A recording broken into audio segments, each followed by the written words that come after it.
falar da certificação. Esse aqui é o mapa de certificação dos exames da F5. A certificação 101 seria a primeira dentro dessa lista. A porta de entrada.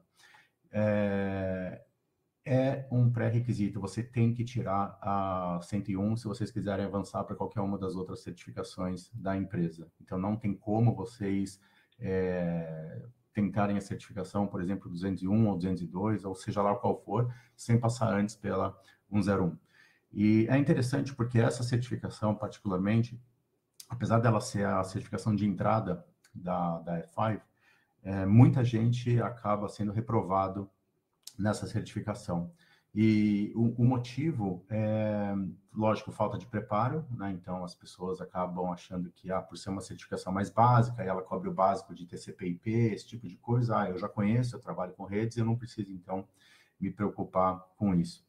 Mas a verdade é que é uma certificação que ela demanda alguns conhecimentos um pouco mais aprofundados em algumas áreas, e precisa, sim, então, uma preparação, um estudo antes, senão a chance de você ser reprovado é relativamente grande, né? E eu tenho visto muito isso, faz muito tempo que eu trabalho na F5, e é incrível o número de pessoas que acabam reprovando na 101 e acabam ficando desmotivadas, falam, se a 101 já é assim, então as outras devem ser impossíveis, eu não vou nem mais tentar, e fica mais ou menos por aí. E não é verdade, né? A 101, ela realmente é uma certificação um pouco mais difícil, ela pega um pouco desprevenido as pessoas que estão mais acostumadas com o mundo de redes, e pela falta de preparo em si, e realmente acaba desmotivando um pouco, mas não quer dizer que as outras certificações, elas são muito mais difíceis ou impossíveis de serem obtidas.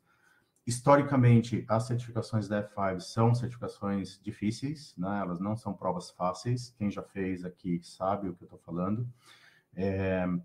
Mas são certificações que, em termos estruturais, elas não são difíceis, comparado com outros fabricantes. E eu vou falar um pouco disso também, tá bom? Então, para vocês entenderem aqui o diagrama que eu montei, se vocês olharem, né, a 101, então, é a básica, né, vocês têm que obter ela, depois vocês têm que passar, tem que sempre seguir o caminho, não dá para pular aqui, né, muito parecido com a Cisco agora mudou um pouco, né, o jeito como os caminhos de certificação, eles funcionam, mas no passado sempre foi assim, você precisava antes do CCNA, para depois ir para o CCNP, e o CCI era a exceção, você podia ir direto para o CCI se você quisesse. Na F5 não existe essa opção, você não consegue pular direto para o Expert, por exemplo, você tem que seguir o caminho, tem que seguir a trilha, né? Então, passa na 101, depois vocês têm que passar pela 201. A 202 é uma certificação de vendas, basicamente, né? Mas o foco aqui é a parte de conhecimento de portfólio, esse tipo de coisa. Então, não é uma certificação tão popular, vamos dizer assim, né? Se você trabalha na parte de pré-vendas, por exemplo, e tem um interesse ou a empresa está pedindo para vocês certificarem na 202, é um outro assunto, mas normalmente as pessoas não seguem essa linha, tá? Na verdade, não é nenhuma linha, é uma certificação separada, ela não tem nenhuma continuidade, tá bom? Então, a 201 seria a certificação da F5 que trata especificamente do balanceador de carga, que é o LTM. Né? Então, a 201 é uma certificação que ela, na minha opinião, é uma certificação difícil também, ela cobre vários aspectos do balanceador, então tem que saber bem configuração, tem que saber bem a parte de logs, né? Tem que entender a parte de captura de pacotes, por exemplo, saber interpretar captura de pacotes. Então, é uma certificação um exame, né, que é relativamente difícil. Você não precisa ser, logicamente, um expert no assunto, mas tem que saber o básico, alguns conceitos, e essa parte de captura de pacotes é relativamente importante também, para falar a verdade, para todos os exames. Então, conhecer como que se faz a captura usando o Wireshark, por exemplo, ou seja lá o que for, TCP/dump, ou alguma coisa parecida, mas não só fazer a captura, mas interpretar também o que você está vendo, o que você está sendo apresentado na parte dos logs dessa captura. Então, é um trabalho que vocês vão ter que fazer. Na minha opinião, a prática nesse aspecto é muito importante. Então, não só ficar lendo, por exemplo, artigos na internet, de blogs ou de fabricantes sobre interpretação desses logs, acho que é importante vocês praticarem. Então, instala o Wireshark ou usa TCP/dump e faz a captura, depois faz a análise, olha e vê o que tem lá dentro, o que quer dizer aquilo, né, e assim por diante. Isso é muito importante para a maioria dos exames que seguem depois. E a outra parte que acaba pegando um pouco desprevenido, o pessoal de redes, nós, né, o pessoal de redes inclui eu também, porque a gente faz captura de pacotes quando trabalha com redes, para a parte de troubleshooting, mas a gente só vai até normalmente a camada 3, a gente não continua, né, a análise. E para F5 é importante seguir até a camada de aplicação. A gente está falando aqui de balanceamento de aplicação, né, então a camada 7. Essa é uma grande diferença também quando comparado com as certificações que a gente já está acostumado na parte de firewalls, na parte de rede, que normalmente tem um foco muito mais pesado nas camadas inferiores. Aqui a gente está subindo, então precisa conhecer um pouco protocolos de camada superior, né? Então, HTTP, SSL, esse tipo de coisa também é muito importante. Tá? E a gente vai falar um pouco disso hoje também. Bom, supondo que vocês tenham obtido sucesso na 101 e na 201, né? Vocês então abrem aí o leque de possibilidades para qual especialidade vocês querem focar. Então, aí vocês têm a 301, que seria a continuação na parte do balanceamento de carga, né? Então, quero me especializar no LTM, que seria o balanceador, quero entender todos os aspectos dele, quero virar um especialista nesse assunto. São 2 exames nesse caso, 301A, 301B.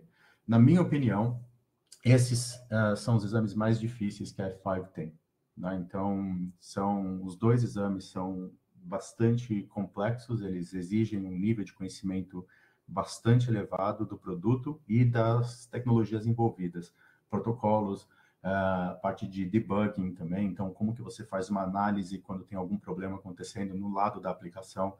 Aí tem captura de pacotes, né, que eles vão mostrar para vocês as telas, tem que interpretar aquilo e entender em que lugar que está o problema. Mas isso é uma discussão para a gente ter mais para frente. Né? 302 seria especialização em DNS. O DNS que a F5 oferece não é aquele DNS tradicional que a gente está acostumado, né, que seria simplesmente a resolução de um nome para um endereço IP. Lógico que ele faz isso também, mas ele faz muito mais do que isso. Ele tem a parte de inteligência por trás. Então, por exemplo, você tem uma empresa que tem, sei lá, 5 data centers espalhados pelo mundo, né, um em cada continente, por exemplo.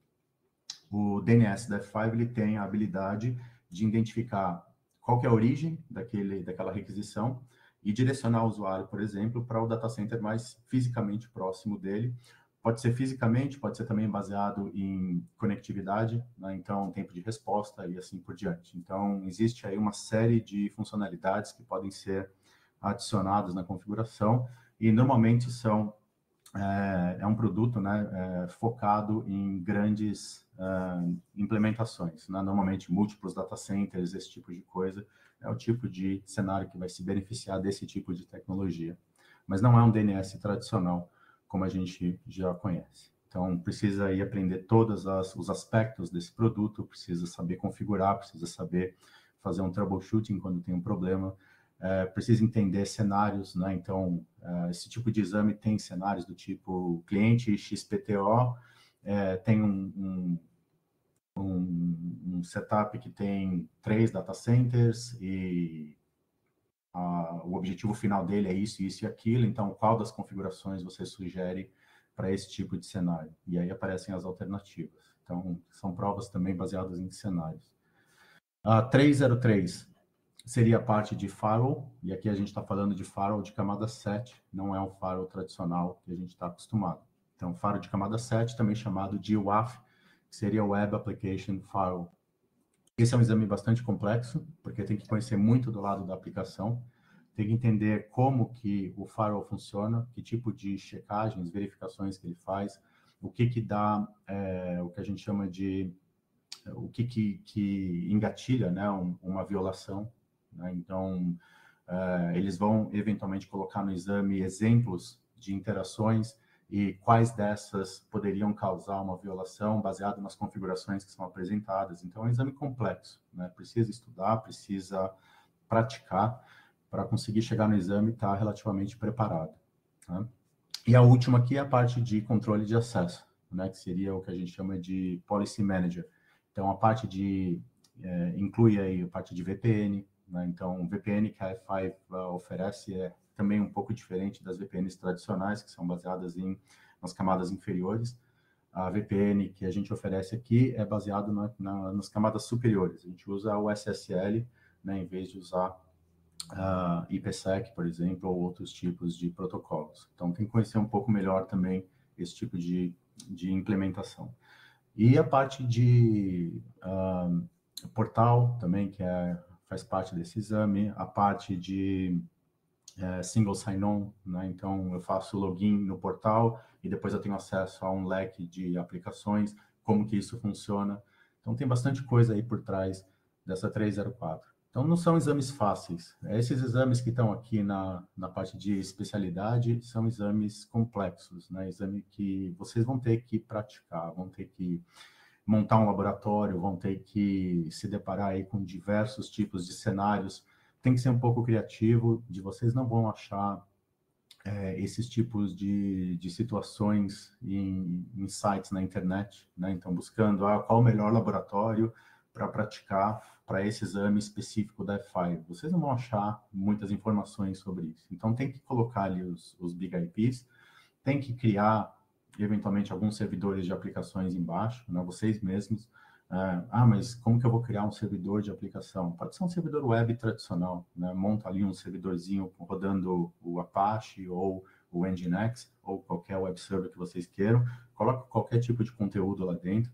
Existem alguns sites que já têm preparados, né, algumas aplicações para teste, não especificamente para F5, mas para teste de segurança, por exemplo, né? Posso depois passar para vocês esses sites. Vocês já baixam a imagem pronta, né, desse tipo de aplicação e só faz a implementação dentro do seu servidor Linux, por exemplo, e ela está rodando, né? Então, é uma questão só depois de configurar os IPs, esse tipo de coisa. Bem simples de operar. Mas precisa criar esse tipo de cenário, né? Então, só olhando, só lendo, dificilmente vocês vão conseguir aprovação nesses exames nível 3, né, que seriam as especializações. Eu acho muito difícil. Eu, quando comecei na F5, há quase 10 anos atrás, eu lembro que minha trajetória de exames foi, eu tirei a 101 antes, sem ter nenhum contato com equipamentos ou laboratórios, foi só estudando mesmo. Peguei o Blueprint, comecei a estudar, peguei algumas dicas de amigos que já tinham feito o exame também, e foi por aí.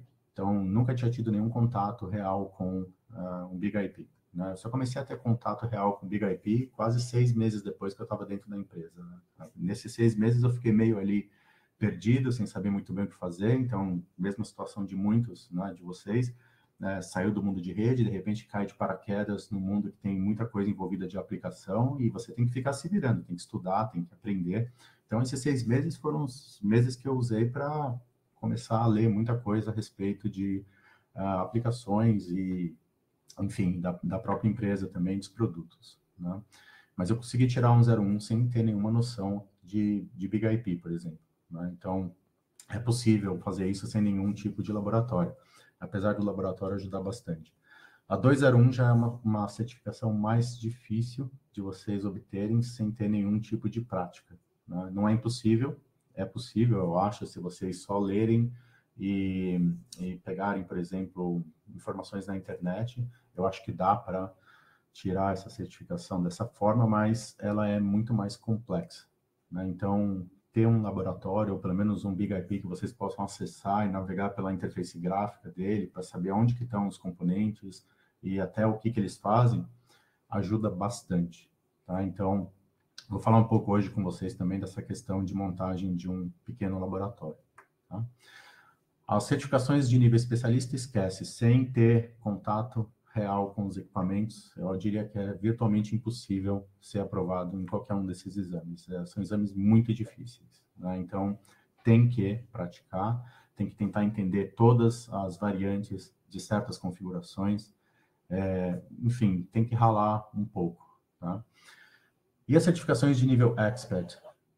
A parte interessante dessas certificações é que não tem muito hands-on, né? Não tem essa parte de, eu tenho que montar um laboratório, tenho que conhecer tudo. Não necessariamente, porque essas certificações, elas são mais focadas na parte de implementação e projeto, né? Então, é muito questão do tipo, cliente X tem esse tipo de necessidade, quais produtos, né, você acha que se encaixa melhor nesse tipo de necessidade e quais módulos dentro desses produtos seriam mais indicados nesse tipo de situação. Então, as questões são muito mais nessa linha, nas duas provas, tanto a parte de segurança quanto a parte de cloud, né? A certificação de segurança, especificamente, como vocês podem ver aqui, eu coloquei algumas setas, né, para mostrar as dependências. Então, as setas vermelhas aqui, elas estão terminando na 401, significa que para você ter o acesso não acesso, mas você ter a autorização para fazer o exame 401, você tem que ter a aprovação no 301, no 303 e no 304, ou seja, você tem que passar nessas 3 provas para conseguir ter a opção de fazer a 401. Então, é bem difícil, porque essas certificações todas, né, da F5, elas expiram depois de 2 anos.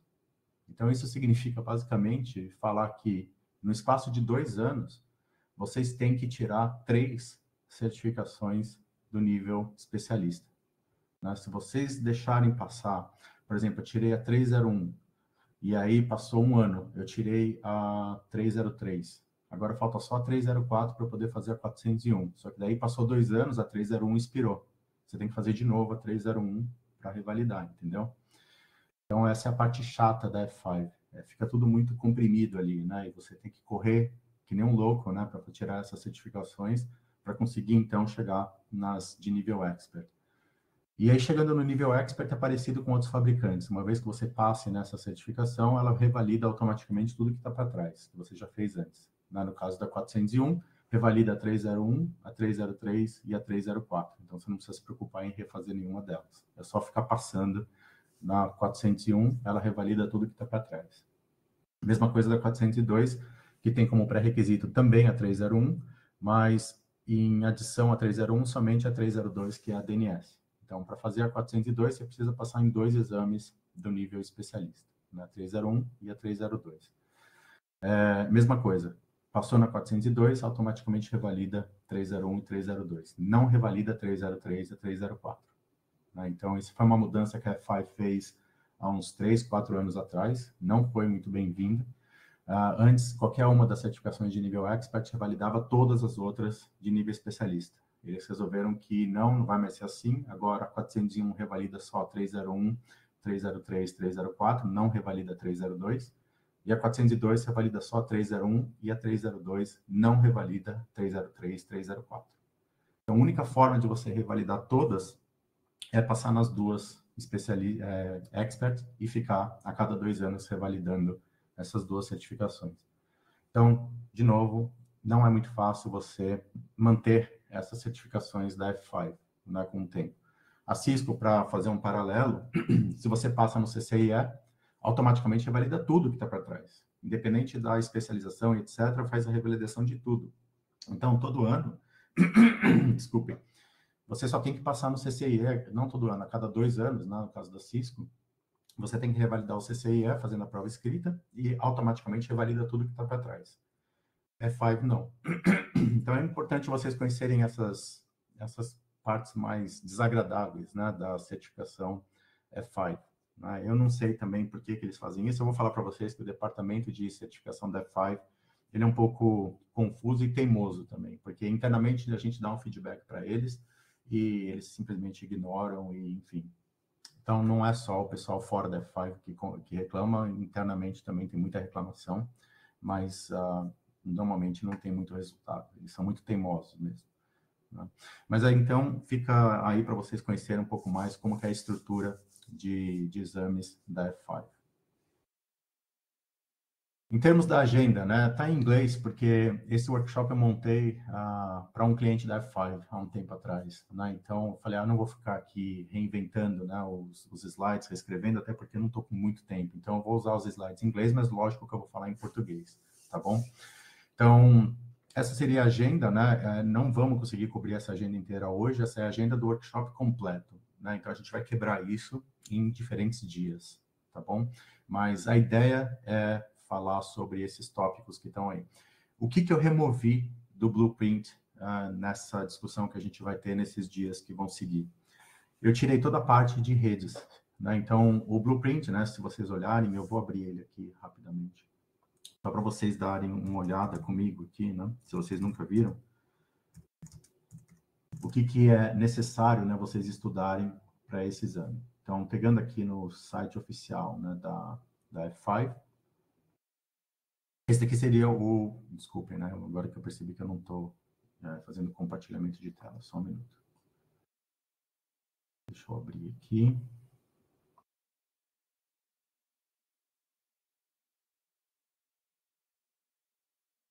Deixa eu, então, compartilhar aqui a tela para ver se vocês conseguem, então, ver o que eu estou falando. Espera aí.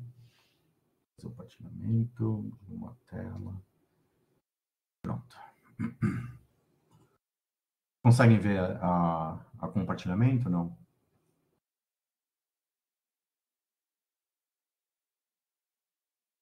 Tá bom. Então, esse daqui seria o blueprint, né, do exame 101, que é o exame que vocês têm interesse, pelo menos por enquanto, certo?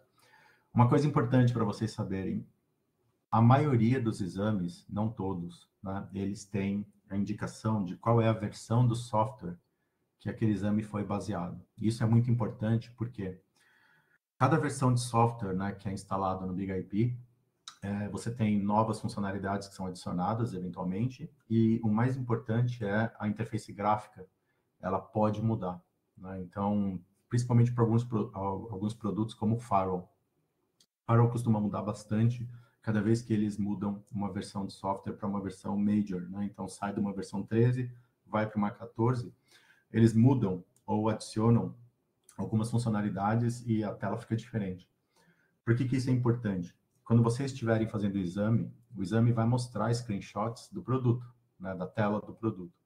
E se vocês estudaram para uma versão diferente, a posição daquele elemento na tela pode ser diferente também. E aí no exame fica confuso, porque você já não sabe o que está olhando ali, né? Você estudou de um jeito e de repente ele está te mostrando uma tela que não tem aquela função que você estava procurando. Então você não sabe muito bem aonde que está aquilo. Então precisa olhar qual que é a versão do exame e no seu laboratório, quando vocês forem montar, fazer a instalação do software na versão que está sendo apresentada ali. Por que eu falei a maioria dos exames mostra a versão? Isso é outra mudança que a F5 fez recentemente, há menos de 2 anos atrás, que ninguém também concordou, teve muita reclamação, inclusive interna, e eles continuaram fazendo dessa forma.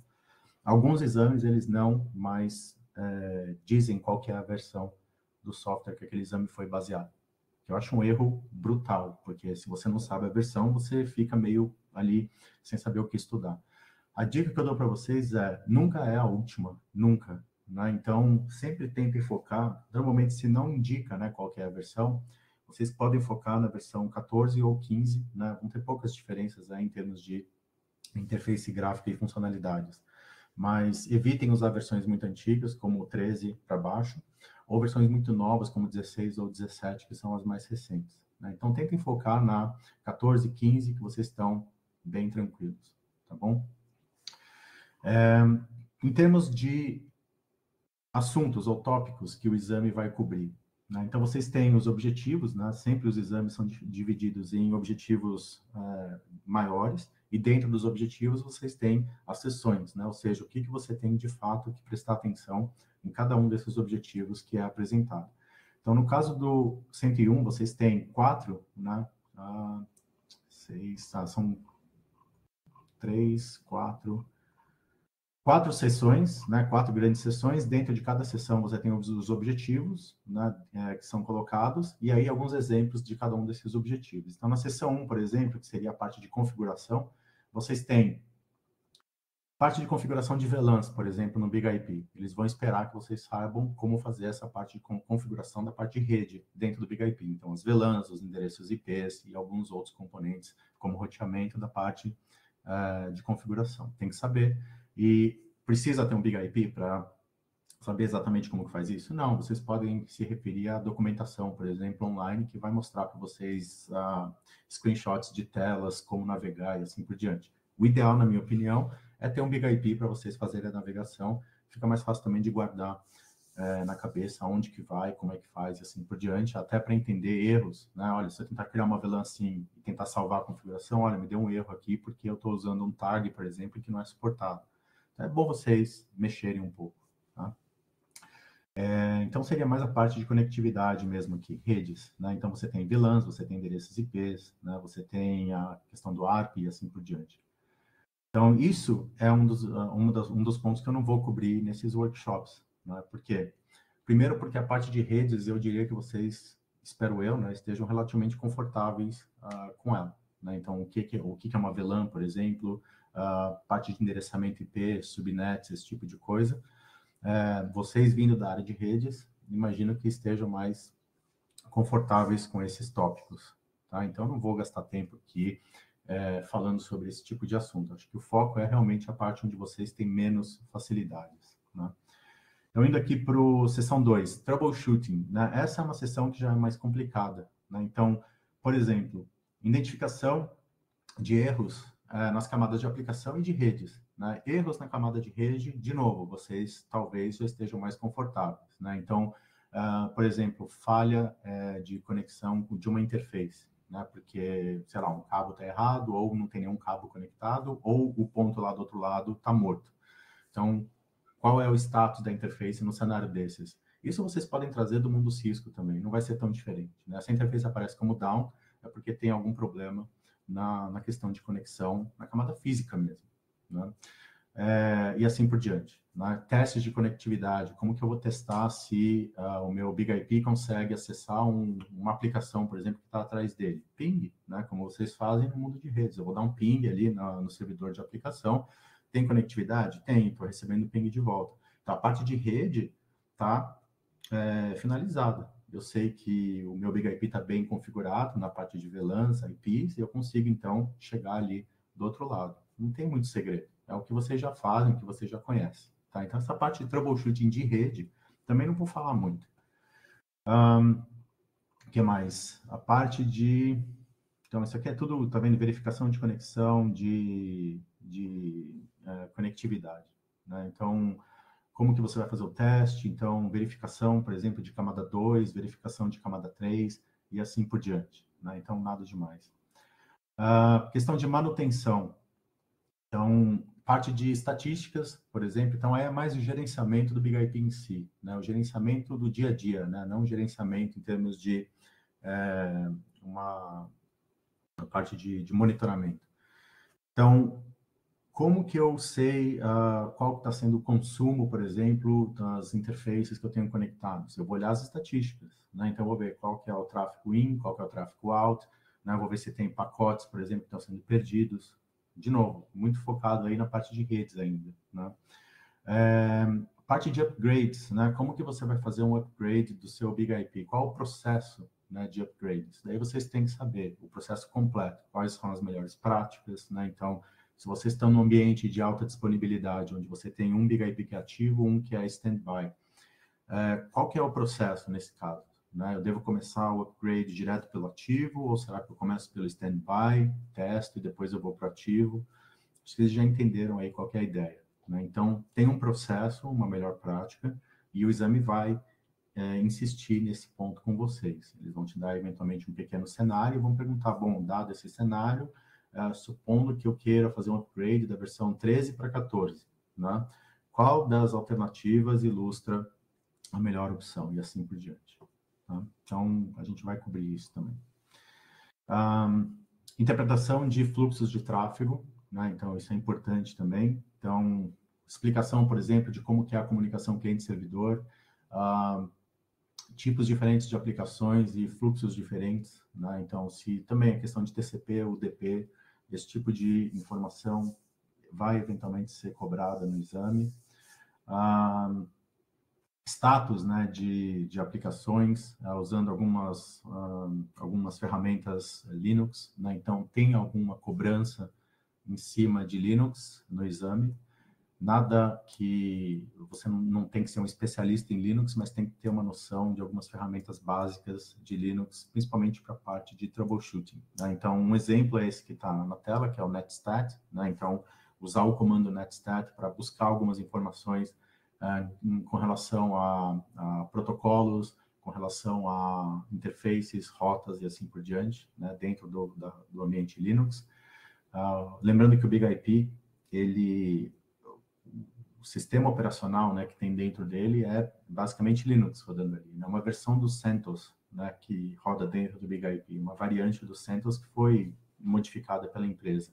Então, você tem um Linux rodando ali, você usa esses comandos Linux para te ajudar na questão de troubleshooting e também coleta de informações adicionais, como estatísticas e assim por diante. Então, tem alguns comandos que vocês precisam conhecer para ajudar vocês no dia a dia e também para o exame em si, que pode cobrar isso de vocês. Tá? Então, de novo, nada assim excepcional em termos de Linux, não tem que saber tudo, né, de Linux, mas tem que conhecer alguns comandos, como, novamente, netstat, né, para troubleshooting de redes, o curl, né, que seria um comando para fazer interação de camada 7, né, via Linux com os servidores de aplicação que estão atrás. Então, como que eu faço um teste do BigIP para o servidor de aplicação que está rodando HTTP, por exemplo, para saber se o servidor está, de fato, aceitando requisições HTTP na camada 7, né, e respondendo. Então, eu posso fazer isso via linha de comando, usando um comando Linux, que é o curl, e interagindo com o servidor e observando as respostas que esse servidor está me trazendo. Então, isso eu posso mostrar para vocês depois também. ICMP, de novo, aqui a gente está falando de testes de rede, então vou passar isso. A parte do OSI, né, modelo OSI, tem sim questões relacionadas ao OSI, as camadas do OSI e também do TCP/IP, então tem que saber isso, essa parte que eu também não vou cobrir. A questão de SSL, né, o TLS, que seria a evolução do SSL, tem que conhecer relativamente bem como que o SSL funciona. Essa é uma das falhas de muita gente que faz o exame, né? Então, normalmente isso não é um assunto que é de domínio de profissionais de rede, né? Normalmente a gente não tem que se preocupar muito com isso, a gente se preocupa mais com, de novo, até normalmente camada 3, talvez um pouquinho da camada 4, mas é isso. A gente não vai normalmente a fundo em como que o SSL funciona, a questão de troca de chaves, né, os tipos de mecanismos, né, de segurança que tem para evitar comprometimento de chaves e assim por diante, né, certificados digitais, esse tipo de coisa precisa conhecer bem no exame, né? Vão ter várias questões relacionadas ao SSL, então existe aí um processo que tem que ser seguido para vocês não serem surpreendidos no exame, como muita gente é. A questão de VPN, né? Então aqui a VPN como no sentido mais genérico, então o que é uma VPN, para que serve, então tem que saber o básico, mas também o foco mais no tipo de VPN que a F5 foca, né, que seria a VPN baseada no protocolo SSL, né? Então, qual que é a diferença entre uma VPN IPsec e uma VPN SSL, né? Então, basicamente é o protocolo que é usado, lógico, né? Então tem que saber pelo menos o básico disso, não tem que saber todos os detalhes, nem tampouco como que eu configuro a VPN no BigIP, mas precisa saber os conceitos básicos do que é uma VPN e como que ela funciona. Alta disponibilidade, tem que entender como que o BigIP opera em alta disponibilidade, né? De novo, só o básico, então quais as portas que precisam estar disponíveis, que tipo de conexões entre os dois BigIPs que são suportados, o que significa exatamente essa questão do ativo e standby, como que o BigIP sabe qual que é o ativo, qual que é o standby, num processo de falha do ativo, né? Como que o outro BigIP sabe que ele agora tem que se tornar ativo, né? Então, a questão do failover, né? Como que um passa de ativo para standby e vice-versa, tem que entender. Novamente, a questão mais básica aqui, não precisa saber configuração a fundo, nada disso, mas precisa entender a operação da alta disponibilidade do BigIP. Serviços de suporte, né? Então, configuração e operação do NTP, DNS, Syslog, SNMP e outros. Então, aonde no BigIP que você vai para configurar isso? E o que são esses serviços, né? Então, por que eu preciso de DNS configurado no BigIP? Fazer a resolução de nomes. Então, se o BigIP, por exemplo, precisa fazer uma conexão com algum elemento de rede usando o nome e não o endereço IP diretamente, DNS tem que estar ali ativo e propriamente configurado. NTP, né, que seria para sincronização dos relógios, né, de todos os elementos de rede. Não só o BIG-IP precisa disso, mas, no fundo, todos os elementos de rede deveriam ter isso configurado, inclusive switches, roteadores, etc.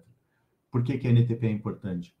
Se você não tem o clock sincronizado com todos os elementos de rede, na hora que dá um problema e os logs começam a ser gerados, o timestamp que vai estar nesse log, ele vai estar errado. Então, você não tem mais a ideia de exatamente em que momento aquela falha ou aquele evento aconteceu. Então, é muito importante vocês terem o relógio, né, dos elementos de rede propriamente sincronizados para que esse tipo de problema não aconteça, né? Então, sempre ter ali os logs com os devidos timestamps, sabendo exatamente que horas que aquele evento ocorreu. No caso do BIG-IP especificamente, se vocês forem montar um ambiente de alta disponibilidade ativo e standby, o BIG-IP não vai funcionar, o alta disponibilidade não funciona se os relógios dos dois BIG-IPs não estiverem sincronizados. Então, eu tenho um BIG-IP aqui que tem 10 minutos de defasagem para o outro BIG-IP em termos de relógio. Vocês não conseguem estabelecer alta disponibilidade nesse cenário, né? Então, aí nesse sentido, especificamente do BIG-IP, o NTP é vital para que a alta disponibilidade funcione como previsto. Syslog, acho que não preciso falar, né? A questão de coleta de logs. Por padrão, o BIG-IP vai coletar os logs internamente no disco dele e tem um limite, né? Lógico que ele não pode ficar armazenando logs para sempre, porque uma hora o espaço em disco ele acaba. Então, o BIG-IP ele implementa o que muitos servidores Linux também fazem, que é o log rotativo. Então, ele vai coletando logs, depois de 10 dias, vamos colocar assim, não são exatamente 10 dias, mas depois de 10 dias, o último log, né, ele é o mais recente, o primeiro log é o mais antigo, então o primeiro log ele é deletado e o novo log, então, é criado. Então, você sempre fica com um arquivo aí de 10 arquivos logs, basicamente, dentro do BIG-IP, então você consegue voltar até um tempo de 10 dias para entender o que aconteceu. Se teve um problema que aconteceu há 20 dias e você não tem um log externo, você não consegue mais ter acesso ao que aconteceu. Então, é lógico que a melhor prática diz que você tem que ter os logs configurados para um servidor externo, né, para que não tenha essa limitação de, no máximo, 10 dias de história dos logs. Então, isso é uma coisa que o exame também vai colocar para vocês. Em termos de objetivos, né, e o que vocês têm que saber, é basicamente isso. Tem a questão de protocolos, né, que acho que é colocado, talvez, aqui na seção 1 ou na 2, que é o conhecimento a fundo também de protocolos, não apenas o TCP/IP, mas também o DP, logicamente, SSL e HTTP. Então, eu particularmente acho que muitos de vocês não vão ter problemas com TCP, mas, novamente, a gente está falando de redes, né? Eu digo profissionais de redes, e profissionais de rede raramente entra nos detalhes do TCP ou do DP. Então, a gente aprende, né, quando a gente está estudando redes, o que é o TCP, o que é o DP, a diferença de um para outro, a gente até vê os cabeçalhos, etc., e percebe que, nossa, o TCP é muito mais complexo que o DP, mas para aí, a gente não entra nos detalhes, né, de cada cabeçalho para entender qual que é a função disso, qual que é a função daquilo. Aqui, vocês têm que saber, né? Então, muita questão em cima de TCP, por exemplo, cabeçalhos e funcionamento do TCP como um todo, né? Então, como que é controle de fluxo, esse tipo de coisa. Então, tem que saber. SSL e HTTP, que são protocolos relativamente mais, talvez, desafiadores, né, para o profissional de rede, porque são protocolos que normalmente a gente não tem tanta afinidade. Vão ter questões não muito complexas em cima deles, mas tem que saber o básico, né? Então, vão ter questões em cima de SSL e vão ter questões em cima de HTTP. Então, HTTP, perguntas do tipo quais são os tipos de erros, né, HTTP, então o que significa erros do grupo 1, grupo 2, grupo 3, grupo 4 e grupo 5, né? Então, tem que saber diferenciar cada um desses tipos de não erros, mas notificações, né, de respostas HTTP. O que significa, por exemplo, uma resposta do tipo 200 OK, né, que significa que eu mandei uma requisição para o servidor encontrou aquilo que eu estava procurando e mandou uma resposta para mim. O que significa uma resposta com código 500, por exemplo? né? Significa que teve um problema no servidor. A gente não sabe exatamente o que. Pode ser uma falha de banco de dados ou o que quer que seja. Mas vocês têm que saber interpretar essas notificações que vêm do servidor, que está relacionado ao HTTP. Métodos HTTP, né? O que é o GET, o que é o POST, né? O que é o PUT.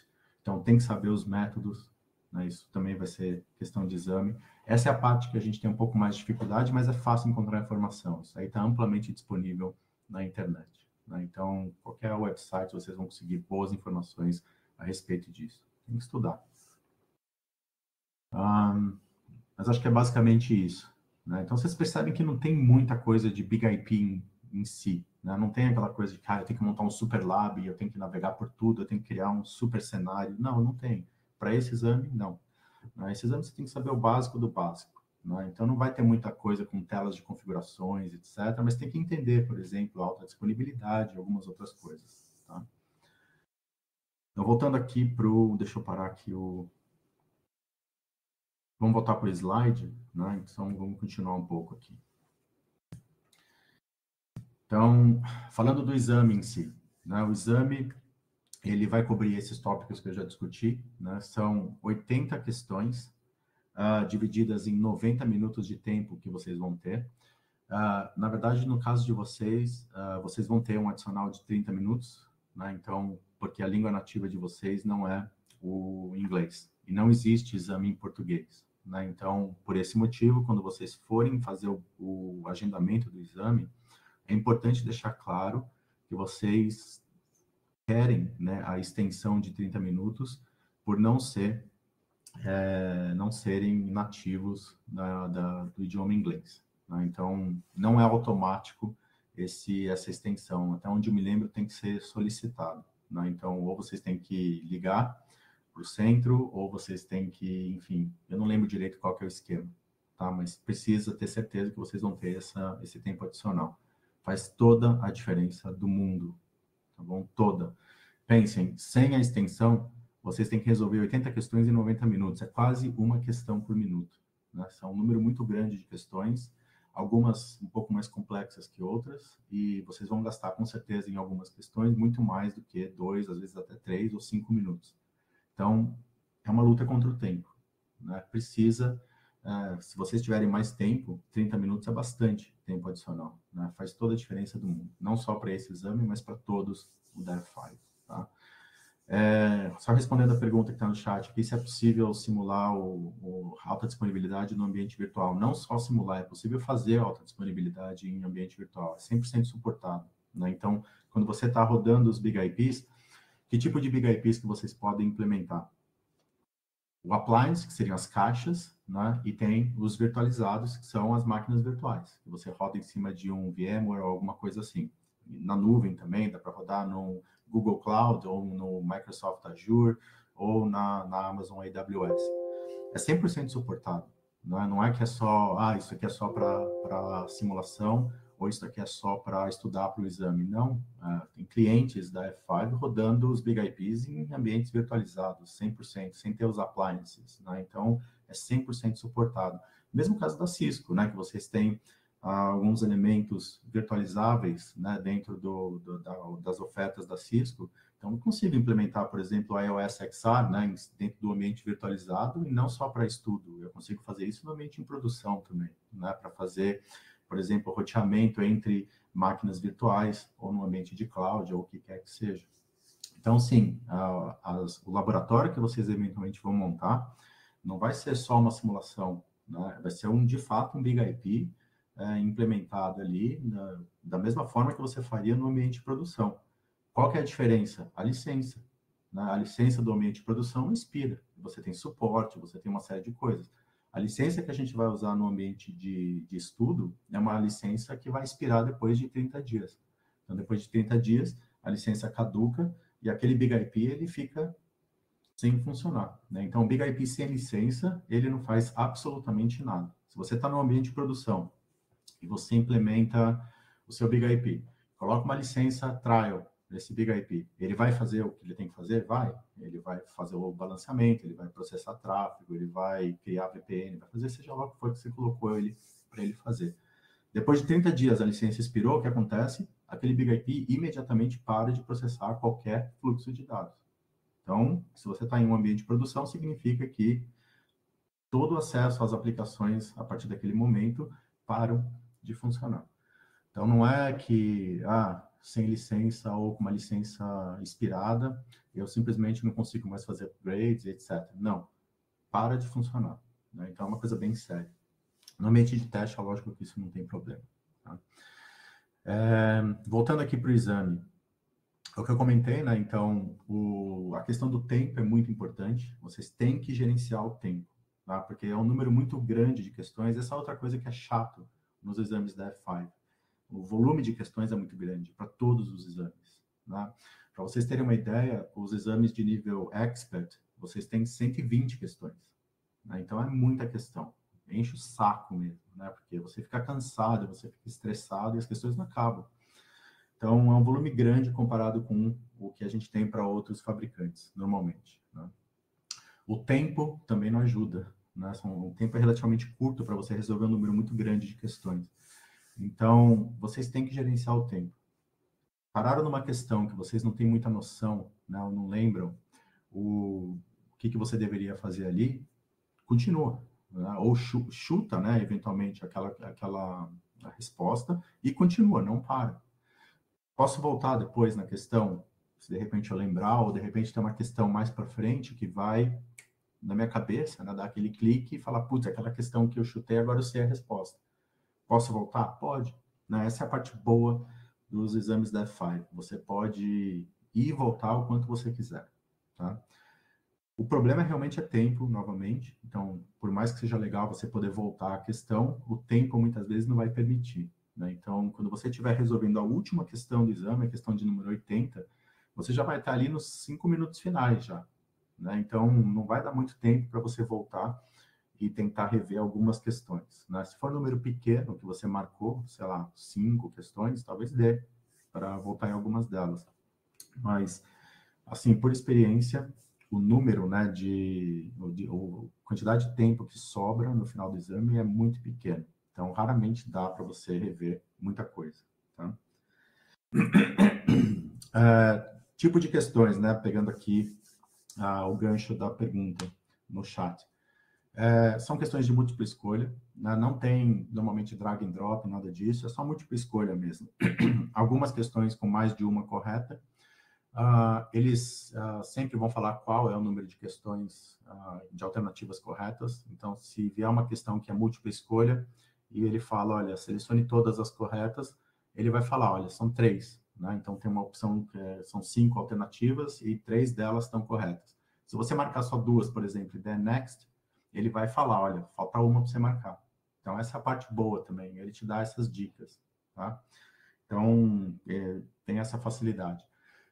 Nesse exame, particularmente 101, não vai ter cenários, né? Não tem essas questões do tipo, cliente X tem esse tipo de situação, qual é a melhor alternativa aqui? Talvez até tenha, mas se tiver, vai ser bem mais simples, né? Focado talvez em produtos, né? Que é um outro tópico que é parte do exame também. Então, quais os produtos que a F5 tem? Ela tem o balanceador, que é o LTM, ela tem o Policy Manager, né, que seria o APM, que cuida da parte de acesso às aplicações, VPNs e etc. Tem o DNS, tem o Firewall, né, o Firewall de camada 7, que seria o Application Security Manager, ASM, e tem o Firewall de camadas inferiores, que é o AFM, né, que seria o Advanced Firewall Manager.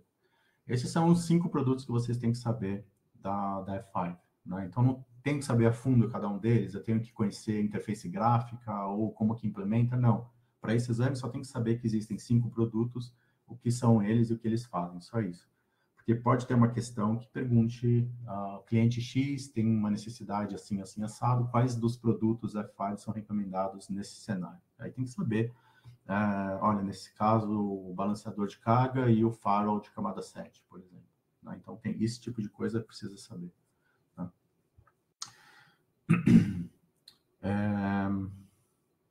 Algumas questões podem apresentar cenários, né? Esses exhibits podem ser cenários, pode ser topologias também. né? Então, vai te mostrar uma topologia e vai fazer uma pergunta em cima dela. Pode ser também um diagrama do modelo OSI, enfim. Os exhibits pode ser qualquer coisa, né? Tem que ver com atenção o que o exhibit está mostrando para você, e aí só tentar olhar as alternativas e ver qual que é a melhor resposta em cima daquilo que foi apresentado. A versão do software, né, que o exame 101 foi baseado é a versão 13.1, pelo menos é o que está no blueprint mais recente, né? É uma versão bem antiga até, né, 13.1, é uma versão de mais de 6, 7 anos atrás, né? Então, por que o exame não foi atualizado para as versões mais recentes? Porque, sinceramente, não faria nenhuma diferença. Eu não sei por que eles mantiveram 13.1. Não tem nada no exame que eu diria que vai ser afetado pela versão em si. Então, não faz tanta diferença, assim, saber qual que é a versão. Tá? Mas, se vocês forem montar um lab, foquem na versão 13.1, que é a versão do exame. Tá? Para outros exames que vocês forem fazer depois, vocês vão perceber que a versão, muitas vezes, vai ser diferente. Né? Então, não vai mais ser 13.1, vai ser provavelmente 14 ou 15. Tá? Custo do exame, $135. Tá? Então, esse é um outro ponto. O custo dos exames F5, eles são meio que todos o mesmo, né? Independente de qual é o nível que você está, se é a prova do tipo nível 1, 2, 3 ou 4, o custo dos exames é o mesmo, né? $135. Então, não faz diferença. Não é que nem Cisco, por exemplo, que para você ir para o CCIE, o CCIE normalmente é bem mais caro. A prova escrita do CCIE é mais cara do que um CCNA, por exemplo. No caso da F5, não.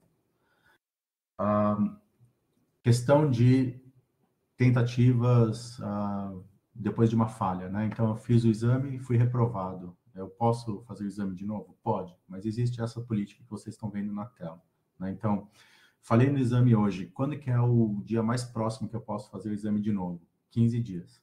Né? Então, a Five, ela faz essa limitação. Quando você tentar fazer o reagendamento, não vai abrir uma opção para você reagendar para amanhã, por exemplo. Tá? Depois de uma segunda falha, né? Se você reprovar pela segunda vez, 30 dias para você refazer o exame. Tá? Mas depois de uma terceira vez, tem que esperar 45 dias. Depois de uma quarta vez, tem que esperar um ano, né, para refazer o exame. Por que eles fazem isso? Para evitar os brain dumpers. Né? Então, muito comum na China, por exemplo, né, onde você tem um cara que entra no exame, faz o exame, né, sem ter estudado, só para tentar lembrar das perguntas, né, e fazer o dump disso. Depois ele faz de novo no dia seguinte o mesmo exame, aí vão ter outras perguntas do banco de questões, ele vai lá e faz o dump disso.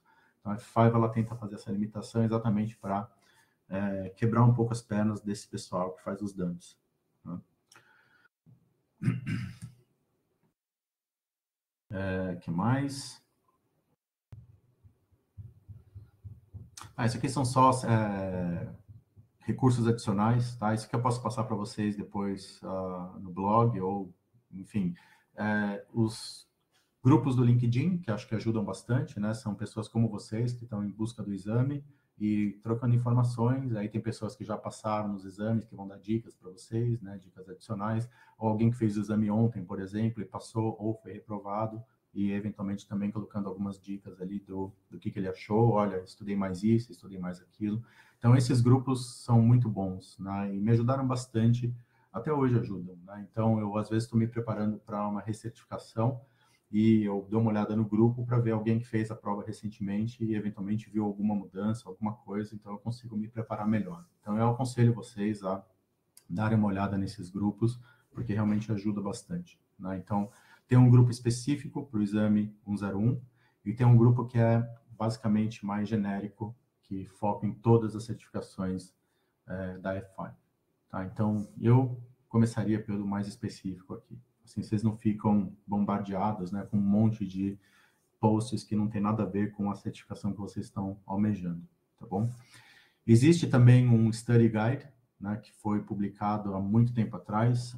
Não é um study guide que a F5 em si fez, foi um funcionário da F5, se não me engano, que fez esse guia de estudo no tempo livre dele e gerou esse PDF. né? Então, a E5 nunca oficialmente falou, olha, esse daqui é o material oficial de preparo para o exame, mas é um bom material para vocês usarem como guia.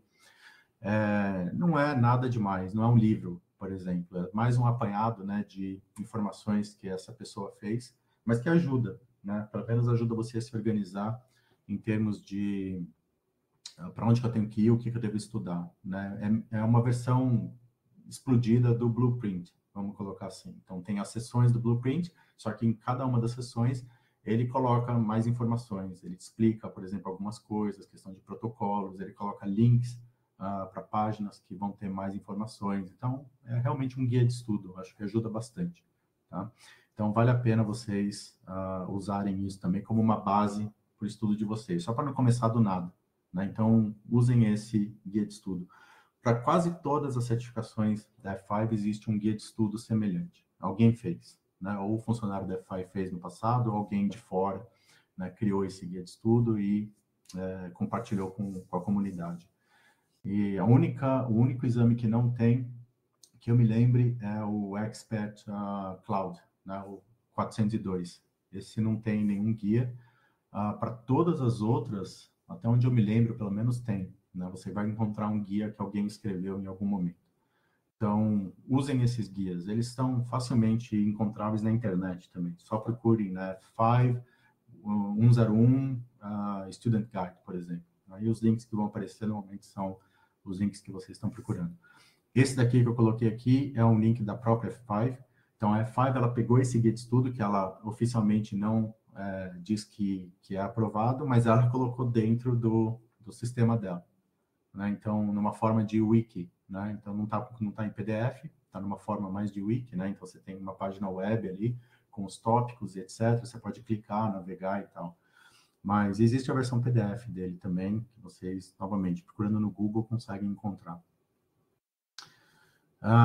Isso aqui foi o que a gente comentou, né? As sessões. Então, o que é coberto em cada sessão? A sessão 1 normalmente é mais a parte de redes, né? Sessão 2, a questão da F5 em si, né? Então, os produtos que a F5 tem e o que faz, por exemplo, o LTM, né? Que é o Load Balancer, quais são os componentes, né? do LTM. Isso aqui seria mais no tópico 3, né? Então, o Load Balancing Essentials aqui é vocês conhecerem os elementos, né, que realmente são envolvidos no processo de balanceamento dentro do Local Traffic Manager, né, do LTM. O que é um Virtual Server, por exemplo, o que é o Virtual Address, o que é um Pool, o que é um Pool Member, o que é um Monitor, o que é um Profile. Então, isso são basicamente os elementos cobertos na seção 3.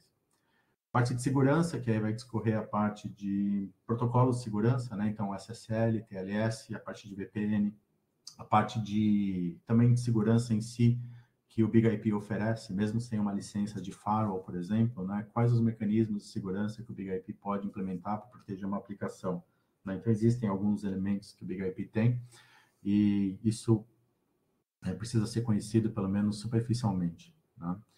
E as questões de application delivery mesmo, né? Então, como que vocês têm, por exemplo, o que é um proxy, o que é um reverse proxy, o que é um forward proxy, o que é um half proxy, né? Então, esse tipo de conceito vocês têm que conhecer.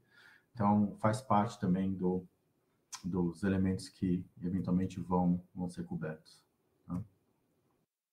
Então, aqui, de novo, né, passando pela parte da seção 2, né, que seria Solutions in Technology, né, então, conhecer os produtos da F5 e o papel deles, né, o que o LTM faz, o que o APM faz, o que o ASM faz e assim por diante, né. Então, é uma questão, essa parte é fácil, né, na minha opinião. Só vocês, literalmente, irem na página da F5 e pesquisarem cada um dos produtos, né. Agora, lembrem-se que esse exame ele está cobrindo, né, apenas os produtos que existiam há 6 anos atrás.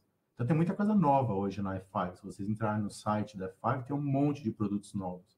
Esses não fazem parte do exame, né? O que vocês têm que saber são os basicões mesmo, que é o balanceador de carga, os 2 firewalls, né, que a F5 oferece, o firewall de camadas inferiores, o firewall de aplicação, o Policy Manager, né, que seria a questão de controle de acesso, e o DNS. Esses são os 5 que vocês devem focar.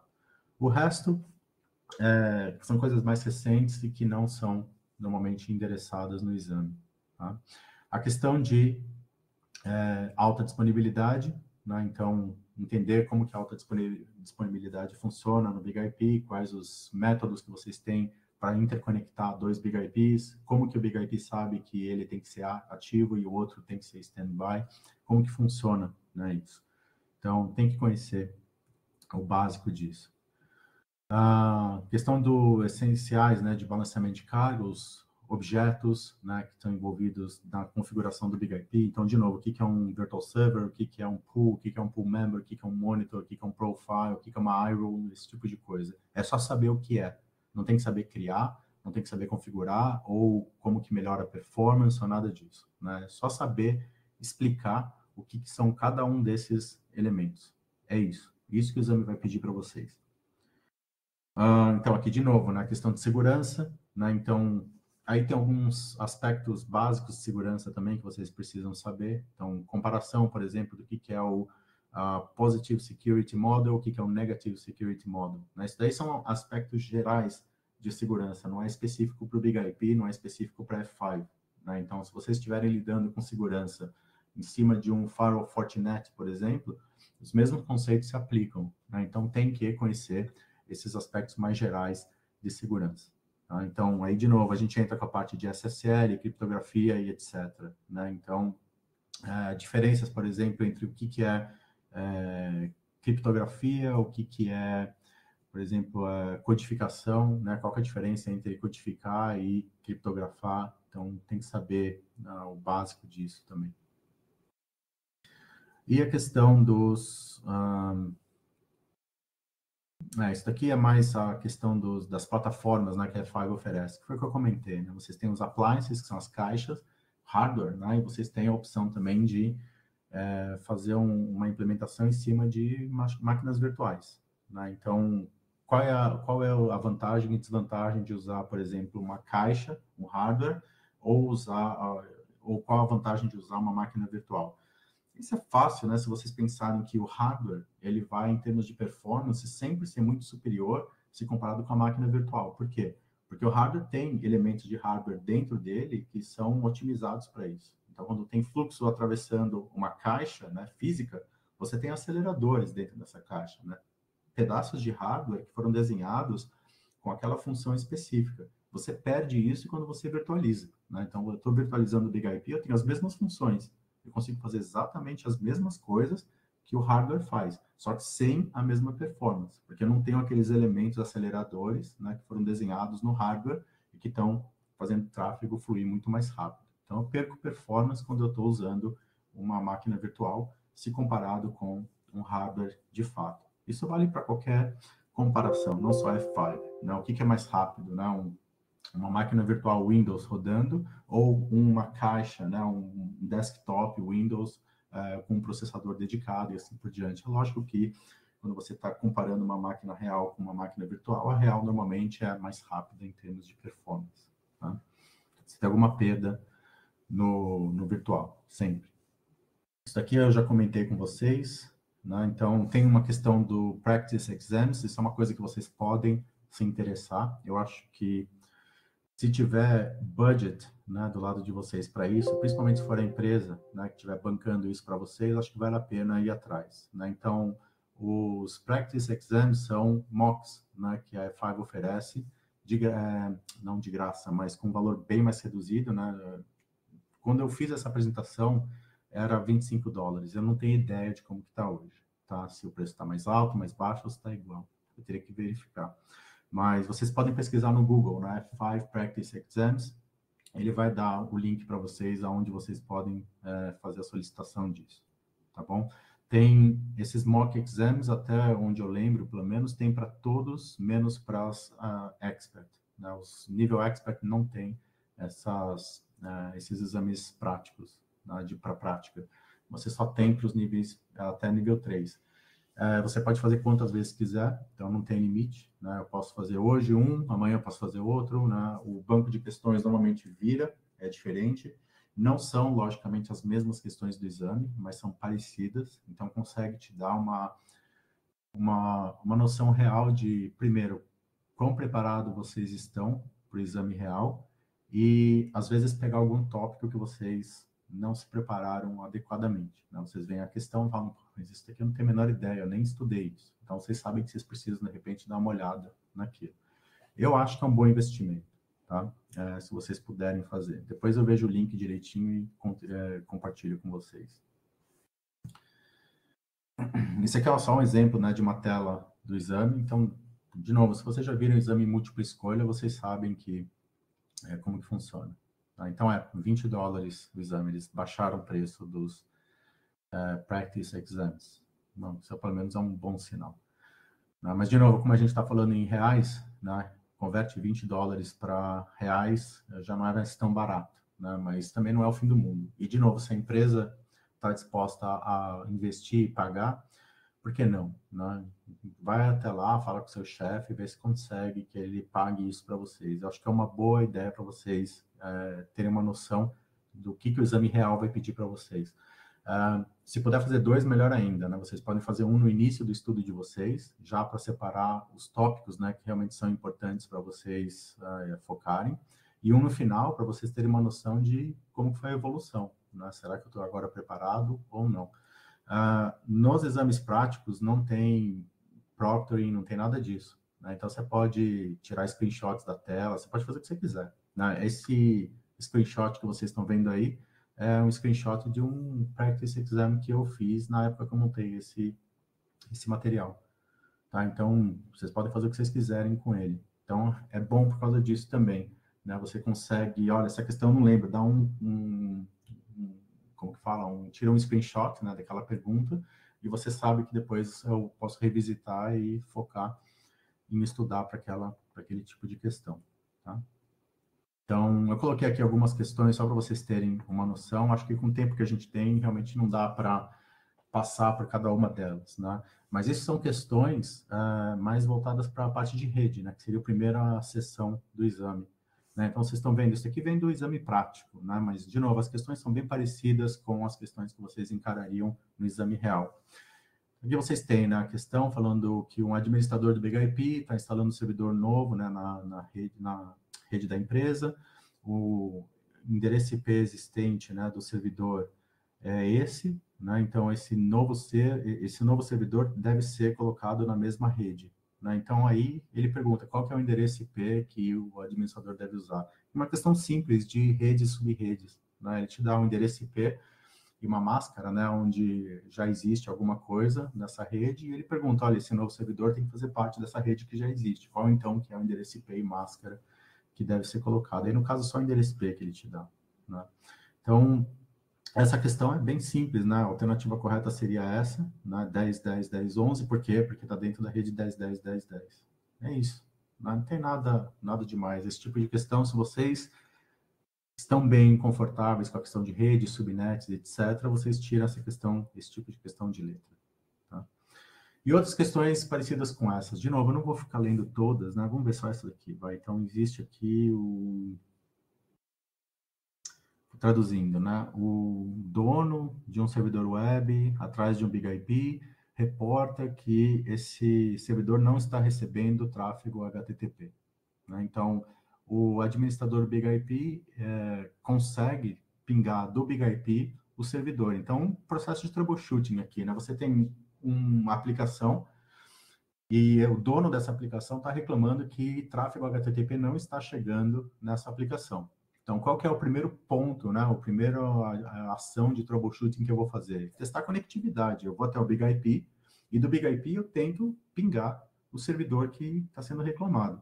Se eu conseguir ver uma resposta, o que eu identifico? Que existe conectividade de rede entre o Big IP e esse servidor, certo? Então, eu sei que essa parte, pelo menos, está funcionando. Foi o que ele falou ali, eu consigo pingar o servidor. Então, aí ele pergunta depois na sequência, qual é o próximo passo de troubleshooting, né, que eu devo fazer? Então, parte de conectividade de rede está estabelecida, eu sei que existe, né? O servidor web continua não recebendo nenhuma requisição HTTP. Né? Então, o que eu posso fazer aqui? Aqui você pode ir por eliminação, né? Então, mudar o endereço IP do servidor web? Não, por que eu vou fazer isso? Eu já estabeleci que está funcionando a conectividade. Então, não tem por que trocar o endereço IP. Não é um problema de conectividade de rede. É alguma outra coisa, né? verificar que a ARP está conectada ao switch. Isso não faz nem sentido, né, essa afirmação aqui. Mas a gente sabe também que não é a questão de ARP, né? Porque, de novo, eu estou vendo, né, que existe a comunicação de rede, eu consigo pingar. Se eu consigo pingar, a resolução ARP está funcionando também. Aquela questão que faz a resolução do endereço IP para o endereço MAC está funcionando. Então, eu não preciso me preocupar com isso também. Essa outra aqui, coletar uma captura de pacotes ou iniciar uma captura de pacotes no servidor web. Bom, não sei, talvez seja uma alternativa. Verificar o ARP no BigIP. De novo, a ARP aqui não faz sentido, né? Eu não tenho esse problema de ARP, eu já consegui fazer o ping do BigIP para o servidor, né? Então, essa questão, para mim, está resolvida, né? Existe resolução ARP, e se eu for checar a tabela ARP do BigIP, eu vou ver isso, eu vou ver que o endereço IP do servidor, ele faz parte da tabela ARP e existe um MAC address associado ali. Então, não é ARP, tá? Nem no lado do servidor, nem no lado do BigIP. Agora, aqui, esse terceiro aqui é o único que parece fazer algum sentido, né? Como que eu vou elaborar melhor, então, meu plano de ação? Eu vou pedir para alguém fazer uma captura de pacotes no servidor, se eu não tiver acesso, ou eu mesmo faço, se eu tenho acesso ao servidor de aplicação. E aí eu consigo ver se, de fato, não está chegando nenhuma requisição HTTP. Às vezes está chegando requisição HTTP, mas o servidor não está processando por algum motivo. Aí é um problema do servidor, não tem nada a ver com configurações do BigIP ou balanceamento de carga, ou o que quer que seja. Tá? Então, dentre as alternativas apresentadas, a que melhor, a que faz mais sentido aqui é a terceira. Tá? Esse é o ponto, entendeu? Vocês percebem que algumas questões talvez fiquem um pouco abertas como essa, né? Mas é sempre a melhor resposta em questões desse tipo. Tá? A que faz mais sentido. Aqui tem um outro, né? Então, o administrador precisa fazer o monitoramento, né,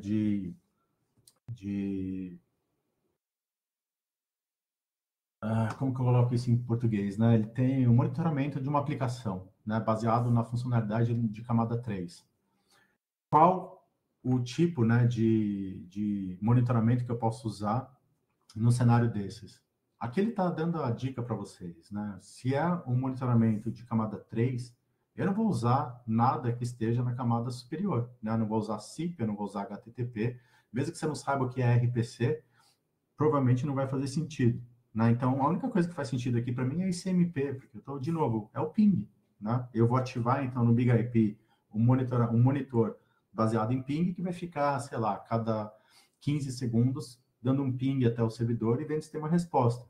A hora que parar de vir a resposta do servidor, eu sei que a conectividade foi interrompida e o meu monitor vai falar, olha, aquele elemento agora está offline. Entenderam?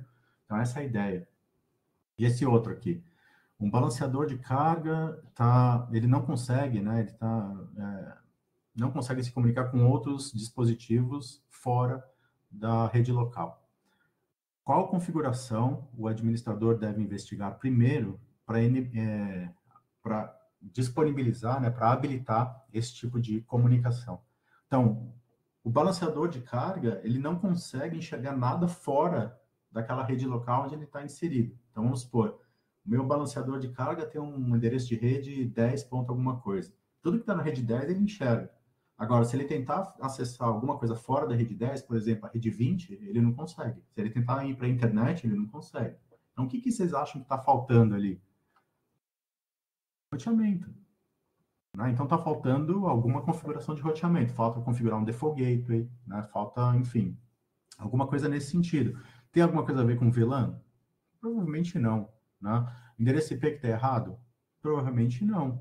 Ele consegue acessar os outros elementos daquela mesma rede, né? Isso indica que existe conectividade IP em algum nível, certo?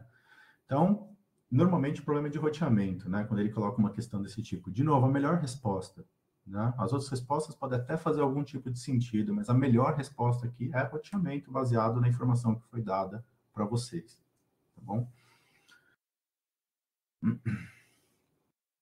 Mais uma questão aqui. Então, balanceador. Então, dentro do BigIP, eu dei um traceroute, né, que responde com uma única entrada, contendo o default gateway destination unreachable. Né? Então, o endereço IP usado no traceroute command é válido. Né? Então, eu estou dando um traceroute para o endereço IP destino, esse endereço IP destino é válido, ou seja, ele existe na minha rede, deveria estar acessível, mas por algum motivo eu estou recebendo a resposta, né, do traceroute colocando que aquela rede está inalcançável. Então, quais são os elementos, né, que eu deveria investigar para tentar resolver esse tipo de problema? Então, aí eu tenho, de novo, algumas alternativas e eu tenho que escolher qual que é melhor, né? Então, Default Gateway,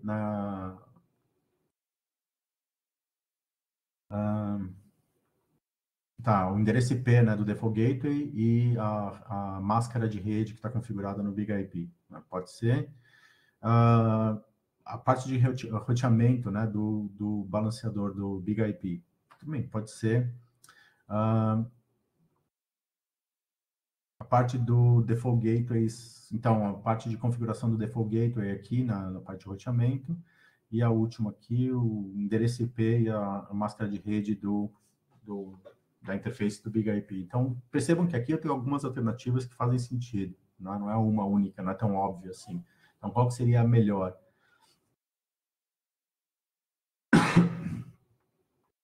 Então, aqui no caso, né? Eu só tentar entender melhor aqui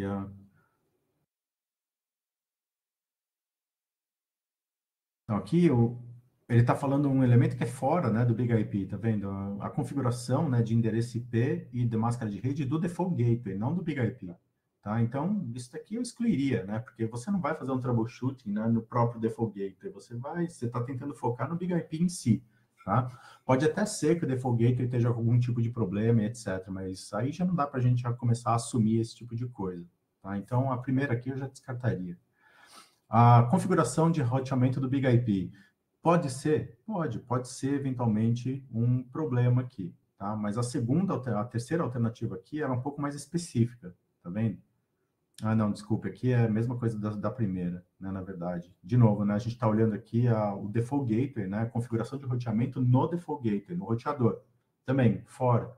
Eu não estou investigando o roteador aqui, eu estou investigando o Big IP. Eu não posso simplesmente assumir que o roteador tem uma falha ali, ou uma rota faltando, alguma coisa assim. Pode ser o problema? Pode ser o problema, mas eu não sei exatamente nesse ponto. Né?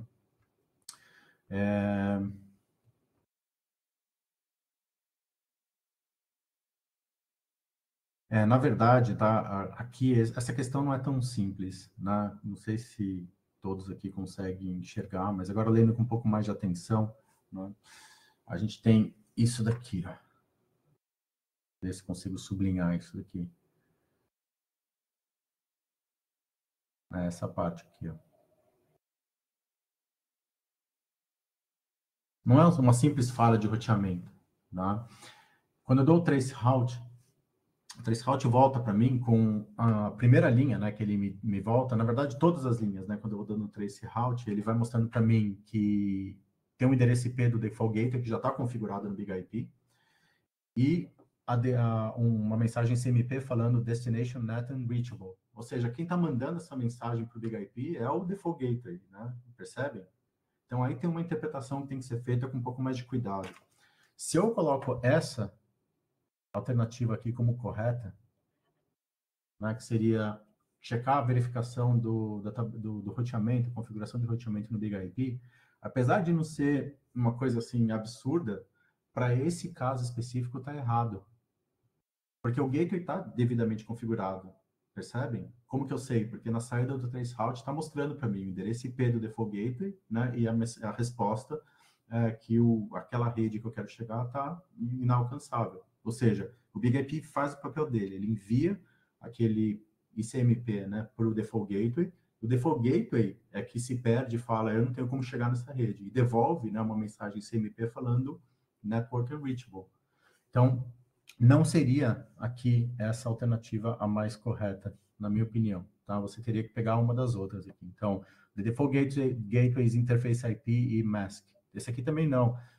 Não tem um problema com o endereço IP do gateway. Eu consigo chegar até ele. Eu vejo isso na mensagem do próprio traceroute. Né? Ele traz para mim uma resposta que veio do default gateway, falando, eu não tenho como chegar nessa rede. Se o Default Gateway consegue responder para mim, eu tenho conectividade com ele. Então, não é um problema de endereçamento IP no Default Gateway. Então, não seria a primeira nem a segunda.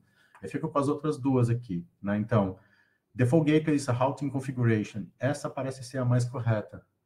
Eventualmente, parece que falta uma rota no Default Gateway para chegar até aquela rede que eu quero chegar. O Default Gateway se perde, ele não tem como chegar até ela.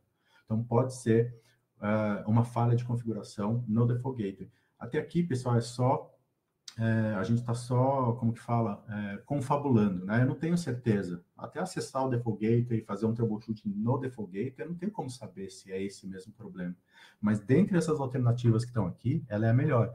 E essa última aqui, a configuração IP do Big IP também não é o problema. Eu consigo chegar até o Default Gateway e o Default Gateway consegue falar comigo, então não é um problema de configuração IP do Big IP. Existe conectividade entre o Big IP e o Default Gateway, percebem? Então, a alternativa aqui é a terceira mesmo, tá? É a melhor alternativa, dentre as apresentadas. Percebam que essa é uma questão puramente de rede, tá? Não é uma questão tão óbvia, né? Vocês têm que ler nas entrelinhas, têm que entender exatamente o que o Traceroute está trazendo de volta, e aí sim tentar encontrar qual que é a melhor alternativa. Imaginem, um bom exercício aqui para vocês é tentar ver quanto tempo vocês gastariam para resolver essa questão. Tá? Então, percebam que não é uma coisa tão óbvia. Né? E muitas aqui marcariam, como até eu quase estava indo, a alternativa 2, né? Que seria verificar as configurações de roteamento no Big IP. Só que não seria correto fazer isso. Né? Vocês iam errar essa questão no exame real. Bom, então uma boa questão para vocês também refletirem. Né? Eu acho que é importante. Essa daqui que vem embaixo é uma daquelas que eu comentei com vocês de HTTP. Né? Então, que tipo de respostas, né, o grupo, né, de respostas do HTTP cobre? Né? Então, se vocês souberem, né, os grupos, né, de respostas HTTP, então grupo 1, 2, 3, 4 e 5, o que o grupo 1 cobre? Informational. Isso tem que saber, não adianta. Se você não sabe, você vai chutar aqui. Né? E aí você tem 25% de chance de acertar. Mas não tem muito o que fazer aqui, percebe? Não adianta ficar olhando para essa questão e tentar ficar pensando. Ou você sabe, ou você não sabe. Chegou no exame real, apareceu uma questão dessa, você não tem a menor noção de qual que é a resposta, não fica pensando. Marca uma e segue em frente. Eventualmente você pode flag, né, essa questão para rever ela depois. Mas não gastem tempo, entendeu? Não fiquem parados olhando para a questão, achando que vai vir uma força divina e vai iluminar a cabeça de vocês. É muito raro isso acontecer. Então, sigam em frente e tentem usar depois, se sobrar alguns minutos, né, para rever aquela questão. Às vezes, questões que vão aparecer depois podem dar uma dica, né, ou um exemplo até, que pode ajudar vocês a responder essa questão da forma correta mais na frente. Então, é interessante esse tipo de questão, vocês marcarem ela. Aqui no screenshot não existe, né? A gente não consegue, aqui, ó, nesse daqui de cima aparece. Tá vendo esse Mark for Review? Quando vocês clicam na bandeirinha, quando vocês acabam as 80 questões, ele mostra para vocês um report com todas as questões e quais vocês ligaram a bandeirinha. E aí você consegue clicar naquela questão que está com a bandeirinha e ir direto para ela. Então, é um jeito que vocês têm de rever a resposta que vocês colocaram, se está certa ou não. De repente você quer mudar, tá bom? Mas esse é o tipo de questão que ou você sabe ou não sabe, não tem muito o que ficar pensando. É diferente da questão de cima, né, que você pensa um pouco, né, começa a imaginar o cenário na sua cabeça. Então, tem aí um certo trabalho que você tem que fazer na questão de rede. Na questão de baixo, não. É sim ou não, não sei. Então, chuta uma e vai em frente. Chutar faz vocês perderem pontos se estiver errado? Não. Esse tipo de exame não penaliza questões erradas. Então, pode chutar sem medo. Não sabe? Chuta. Tá? Nunca deixem a questão em branco, porque daí sim vocês correm o risco de não ganhar um ponto importante. Né? Lembre-se, numa questão desse tipo, 4 alternativas, você tem 25% de chance de acertar a questão chutando. Não é tão ruim assim. Então, chutem. Tá?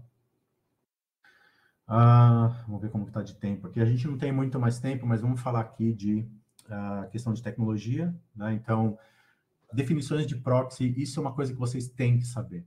Tá? Então, os tipos de proxy, o que é um reverse proxy, o que é um forward proxy, a diferença entre half proxy e full proxy, né?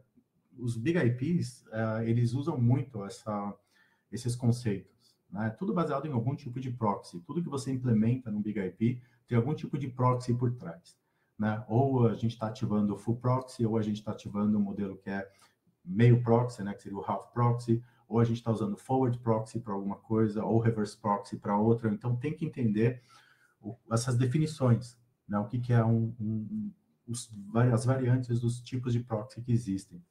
A gente começa aqui, né, comparando dois tipos de proxy, que é o half proxy e o full proxy. Tá?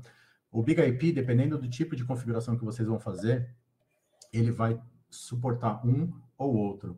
Né? Então, quando vocês criam, né, o elemento do Virtual Server, que a gente vai falar mais para frente, dependendo do tipo de Virtual Server que você está criando, ele vai operar em modo full proxy ou em modo half proxy. Tá? Qual que é a vantagem de um, qual que é a vantagem de outro, qual que é a diferença, né, de um para outro? Falar rapidamente aqui. Primeiro, half proxy, em termos de performance, ele é muito mais rápido, porque ele faz menos coisa. A verdade é essa. Né? Eu consigo fazer balanceamento de carga usando o modelo half proxy? Consegue. Então, chega o tráfego nesse virtual server que tem um endereço IP qualquer, né? Vamos colocar aqui o endereço IP 1.1.1.1, por exemplo. Certo? Então, minha aplicação, o nome dela resolve para esse endereço 1.1.1.1. Né? Então, sei lá, f5.com resolve para 111.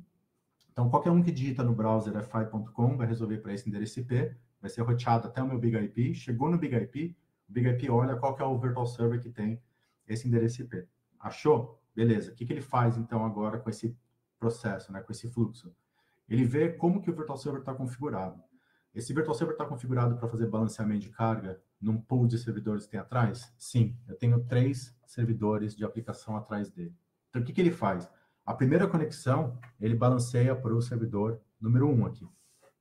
A segunda conexão vai para o servidor 2, a terceira para o 3. E ele fica sempre fazendo alternando, né? Então, 1, 2, 3, 1, 2, 3, 1, 2, 3. É lógico que depende do tipo de balanceamento que vocês definiram, mas se for o padrão, que é o round robin, ele faz isso, né? Então, uma conexão vai para o primeiro, a segunda para o segundo, a terceira para o terceiro, a quarta para o primeiro, 2, 3, 1, 2, 3, 1, 2, 3, certo? Então, em modo half proxy, como que funciona isso? O balanceamento funciona exatamente dessa forma, igualzinho, né? Então, chegou no Virtual Server escolhe um dos servidores que está atrás e joga a conexão para esse servidor. O que acontece na volta? Se você está em half proxy, o retorno do tráfego do servidor para o cliente pode acontecer direto entre cliente e servidor. O Big IP não precisa participar do retorno do tráfego quando o funcionamento é half proxy. Então, o servidor fala direto com o cliente na volta, entende? Então, percebam que o balanceamento funciona, eu sigo balanceando o tráfego. Toda conexão que entra no meu data center é balanceada num pool de servidores que pode ter 3, 30, 300 servidores, quantos vocês quiserem, né? E vai ser balanceado certinho. O retorno do tráfego, eu não preciso que ele passe de volta pelo Big IP. Então, o servidor roteia isso direto de volta para o cliente. Ele tem um default gateway, esse default gateway sabe o caminho e, enfim, joga isso direto para o cliente. Tá? Então, tem algumas vantagens esse modelo. Primeiro, performance, é muito mais rápido. Né? O Big IP não tem que interpretar o tráfego de volta, não tem que fazer nada com ele. Né? O tráfego de volta sequer passa pelo Big IP. Vai direto do servidor de volta para o cliente. Então, pode ser uma vantagem se você não precisa fazer o processamento de retorno do tráfego por algum motivo. Né?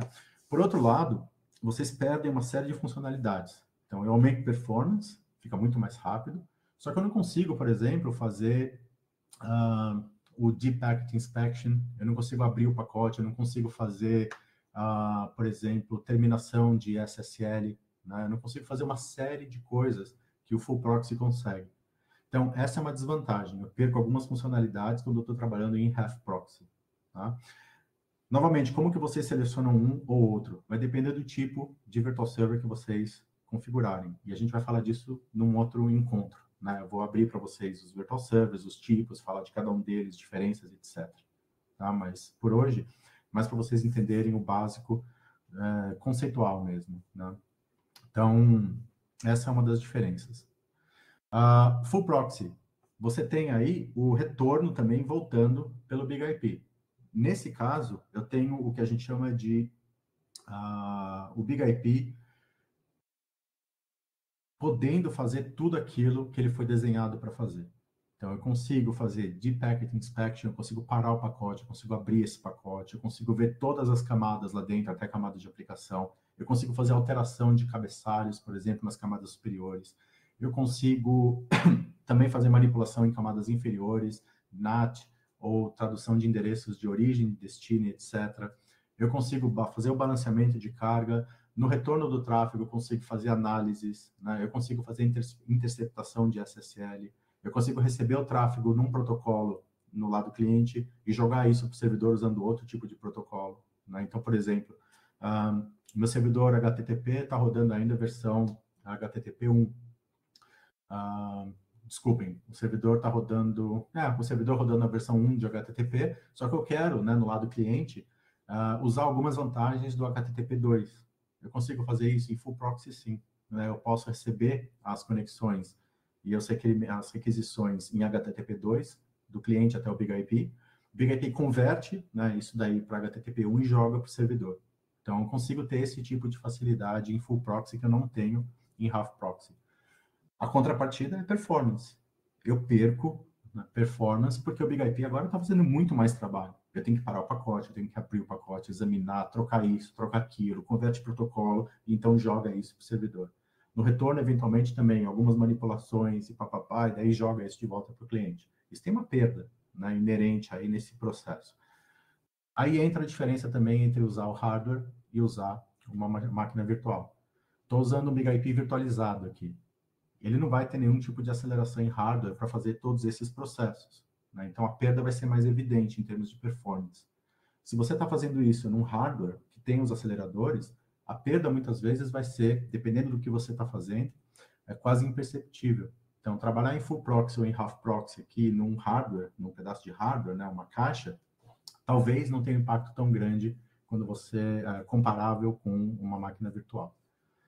Então, também uma coisa para vocês pensarem, e isso faz muita diferença também no processo de projeto, né? Quando vocês estão projetando uma rede, vai ter balanceadores de carga nessa rede, que tipo de balanceadores que a gente vai usar? Vamos usar máquinas virtuais, porque a gente vai implementar isso na nuvem, vamos supor, né? Vamos usar Amazon e AWS, então tem que ser virtualizado, não tem outra opção. Agora, então vamos fazer full proxy, tá bom, vamos fazer full proxy, precisa, tá, fazer full proxy. Agora, vamos fazer também a terminação SSL, bom, dá para a gente fazer, só que essa é uma aplicação crítica, é uma aplicação extremamente sensível a tempo de resposta, por exemplo, ou latência, né? Então, talvez fazer a terminação SSL não seja a melhor das alternativas nesse caso. Se eu tivesse usando o hardware, eu conseguiria fazer o offset, né, disso daí em cima de hardware dedicado, né? Tem os aceleradores, por exemplo, SSL dentro do hardware que conseguem fazer isso a nível de máquina. E em máquina virtual, na nuvem, eu não tenho essas facilidades, então eu vou ter um peso maior, um impacto maior em termos de performance. Esse tipo de coisa tem que ser pensado. Sinceramente, na parte de exame, eu diria que não, nesse exame específico, não é o tipo de questão que vai ser levantado. Nos exames expert, vocês têm exatamente esse tipo de questão, né? Nos exames de tipo expert, eles vão fazer, colocar vocês em cenários onde vocês têm que pesar a questão de máquinas virtuais ou hardware, né? Qual que se encaixa melhor aqui, tem a questão de restrição de budget que eles colocam junto, né? Então, como se fosse um cenário real mesmo, mas não na 101. Isso é o que eu comentei com vocês. O que eu tenho que saber para o exame em termos de produtos? Esses que estão na tela, né? Então, são 5 produtos, basicamente, que vocês têm que conhecer. Ah, mas a F5 tem mais um monte de outros produtos. Não para esse exame, não faz diferença para o exame em si, né? Então, por exemplo, a F5 hoje tem o Distributed Cloud, né, na parte de segurança. Preciso saber isso para o exame? Não, não precisa. Tá? São esses 5 produtos, então, que vocês precisam saber e precisam entender o que eles fazem. Então, o LTM é o Load Balancer, o APM é o elemento que cuida do acesso, VPN e assim por diante, né, Single Sign-On. O ASM é o firewall de camada 7. O AFM é o firewall de camadas inferiores, né, o Next Generation Firewall, se vocês quiserem comparar com outros fabricantes, como Cisco, Fortinet e outros, né? E o DNS, que é o DNS inteligente, o DNS que a F5 oferece, que era chamado antigamente de GTM, Global Traffic Manager, A F5 resolveu, há cerca de 4 anos atrás, mudar o nome do produto de GTM para DNS, que eu acho que foi um erro brutal, porque DNS é um nome genérico, né? Enquanto que o GTM ainda tinha alguma coisa mais, assim, cara da empresa, né? Mas eles mudaram e hoje o GTM chama DNS, e vocês têm que saber, então, isso para o exame. Tá? Dificilmente no exame, hoje em dia, vai cair uma questão referenciando o GTM. Então, normalmente eles vão usar só o DNS. Tá? É um outro produto. E aí uma descrição, né, básica de cada um dos produtos e o que eles fazem. Tá? Então, isso daí também está amplamente disponível no próprio site da empresa. Né? Então, procure no Google, por exemplo, What is F5 APM? O primeiro link vai ser o link da F5, clica ali e vai ter, então, a descrição do produto. O que ele faz exatamente, para que ele serve, alguns exemplos até de implementação. Tá bom? Uma coisa que eu esqueci de comentar, aliás, eu falei, mas só para enfatizar aqui, o exame é em inglês, tá bom? Não existe a opção do exame em português. Então, o inglês de vocês tem que estar, não precisa estar bom, fluente, mas vocês têm que ter a capacidade de interpretar esse tipo de texto que está aí na tela. Né? Então, as questões vão todas serem apresentadas para vocês nesse formato. Tá? Então é importante só vocês lembrarem disso. Hoje em dia nem Cisco mais oferece exame em português. No passado tinha, né? A Cisco aboliu, agora é tudo em inglês. Então isso vale para outros fabricantes também. E aí, de novo, né, um pouco do ASM, né, o que é o ASM, o que ele faz, qual a função dele. Mesma coisa para o AFM, né, que seria o firewall de camadas inferiores. E o GTM, que seria o DNS. Tá? Então, isso é o que vocês precisam saber para o exame em termos de produtos. Eu preciso saber como que é a tela de configuração do DNS, por exemplo, se eu for fazer uma configuração de isso, isso e aquilo. Não, não precisa. Só precisa saber o básico do que é aquele produto, o que ele faz. Tá? O exame não vai ficar entrando em detalhes daquele produto especificamente. O único que vocês têm que saber mais é o Load Balancer, né, que é o LTM. Os outros é só conhecer o que eles são e o que eles fazem. Não precisa saber configuração, não precisa saber nada para esse exame. Então, esse é o único que vocês vão um pouco mais a fundo, né, que seria o balanceador. Aí tem que conhecer os objetos, para que eles servem, os diferentes tipos de proxy, etc. E blá, blá, blá. Tá bom? iRules. O que são as iRules? São basicamente código que você coloca dentro do BIG-IP, scripts, né? Que aumentam a funcionalidade do BIG-IP, expandem a capacidade do BIG-IP. Então, existem alguns cenários onde eu vou precisar fazer algum tipo de intervenção que não é oferecido para mim dentro das configurações padrão do BIG-IP. Eu não consigo fazer aquilo usando um objeto, né, que é disponibilizado, por exemplo, um profile ou um monitor ou alguma coisa que já existe ali dentro. Eu preciso de uma situação onde o que eu quero é muito específico e eu tenho que customizar isso de alguma forma, personalizar, né? E o iRule permite que eu faça isso. Então, por exemplo, só citando um exemplo aqui para vocês, eu tenho um cenário onde eu tenho um único virtual server, né, voltando para aquele cenário onde eu tenho aquele virtual server que tem o endereço IP 111, né, que resolve f5.com. Só que esse mesmo virtual server 111, ele também resolve outros nomes, né? Então, eu tenho meu DNS, por exemplo, falando que, olha, f5.com resolve para esse endereço IP 111, mas eu tenho também que f10.com também resolve para o mesmo endereço IP, é uma outra aplicação e resolve para o mesmo endereço IP 1.1.1.1.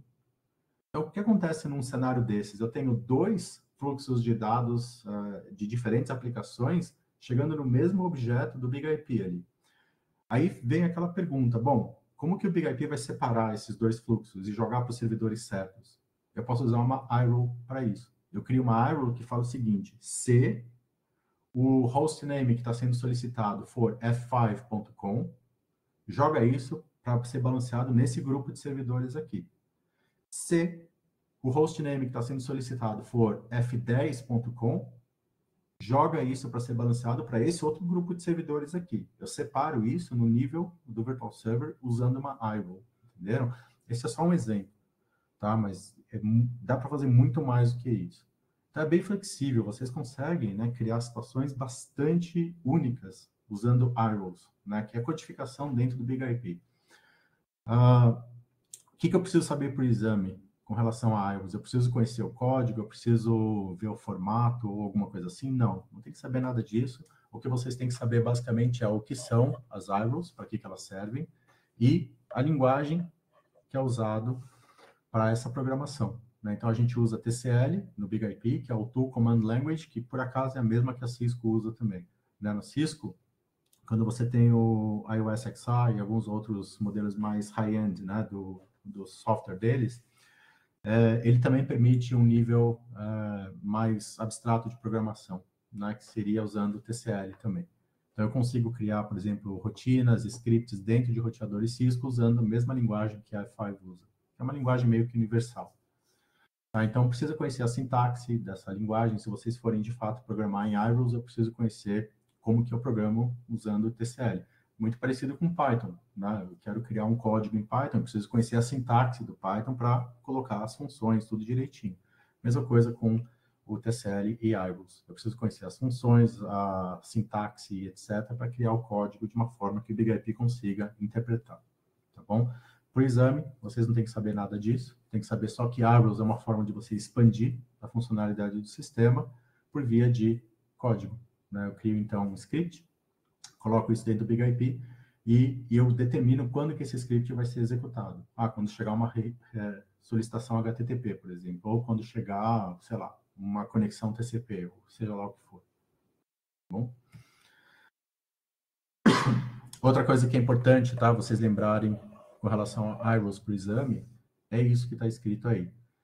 iRules é um negócio muito legal, super poderoso, permite muita flexibilidade no sistema, mas a regra de ouro da F5 é: eu não devo utilizar iRules se já existir uma funcionalidade semelhante ou equivalente dentro do BIG-IP pronta para uso. Então, por exemplo, eu quero fazer um redirecionamento de HTTP para HTTPS. Né? Então, sempre que chegar alguém solicitando alguma coisa para aquele meu virtual server HTTP, eu quero que ele seja redirecionado para HTTPS. Isso é muito comum hoje em dia, né? As aplicações todas rodam em cima de HTTPS, por segurança, mas os browsers, né, os navegadores, ainda fazem muita solicitação HTTP. Quando você entra no seu navegador e digita, por exemplo, ccna.com.br sem especificar o protocolo, ele vai primeiro tentar HTTP. E aí depois o servidor redireciona ele para HTTPS. Você nem vê isso acontecendo, mas por baixo, né, dos panos é isso que acontece. Eu posso colocar isso no meu BIG-IP também. Em vez de deixar o servidor fazer o redirecionamento, eu posso, no BIG-IP, porque eu estou agindo como um proxy, falar para o BIG-IP fazer o redirecionamento. Então, se chegar alguma requisição HTTP, eu redireciono para HTTPS. Como que eu faço isso no BIG-IP?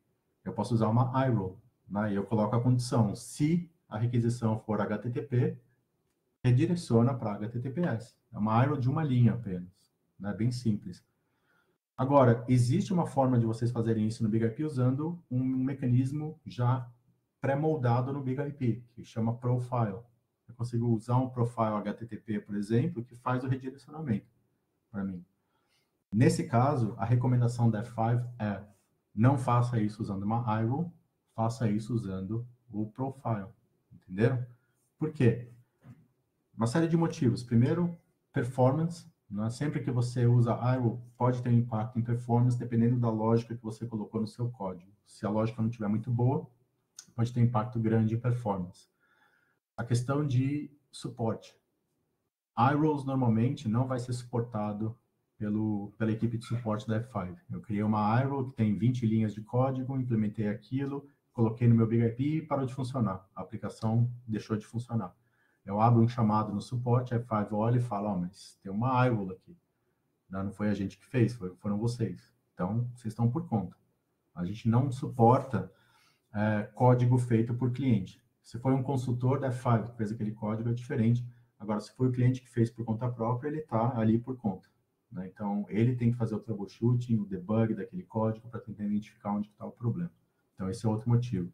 Então, a recomendação é: evite iRules, a não ser que não tenha outra forma de fazer o que vocês querem. Tá bom? Então, essa é a regra de ouro. IAPS são templates para implementação de diversas situações. Então, em vez de começar do zero, né, para, por exemplo, fazer um balanceamento de carga entre servidores Microsoft Exchange, não é uma coisa tão simples, porque eu preciso conhecer a aplicação, eu preciso entender como que eu faço o monitoramento dela, que tipo de profiles que eu posso usar para melhorar a performance no balanceamento dessa aplicação. Então, em vez de reinventar a roda, eu uso um template que alguém já fez no passado, que foi desenhado para otimizar o balanceamento de carga de servidores Microsoft Exchange, por exemplo. E a gente chama isso de IAPS. Então, é basicamente um template, né, ou vários tipos de templates que podem ser usados já pré-configurados e pré-otimizados para determinadas aplicações. Só isso que vocês têm que saber. Também não tem que ver como que eles parecem, como que cria ou como que implementa. Só tem que saber o que é. Tá? A questão de alta disponibilidade, né? Então, as diferentes opções que vocês podem ter. Então, a F5 suporta vários tipos de cenários. Né? O mais comum, de longe, é o mais simples de todos, que é ativo e standby.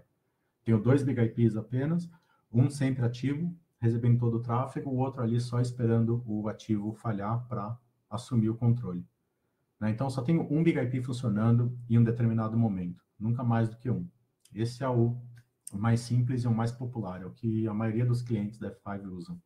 Mas, a gente suporta ativo-ativo também.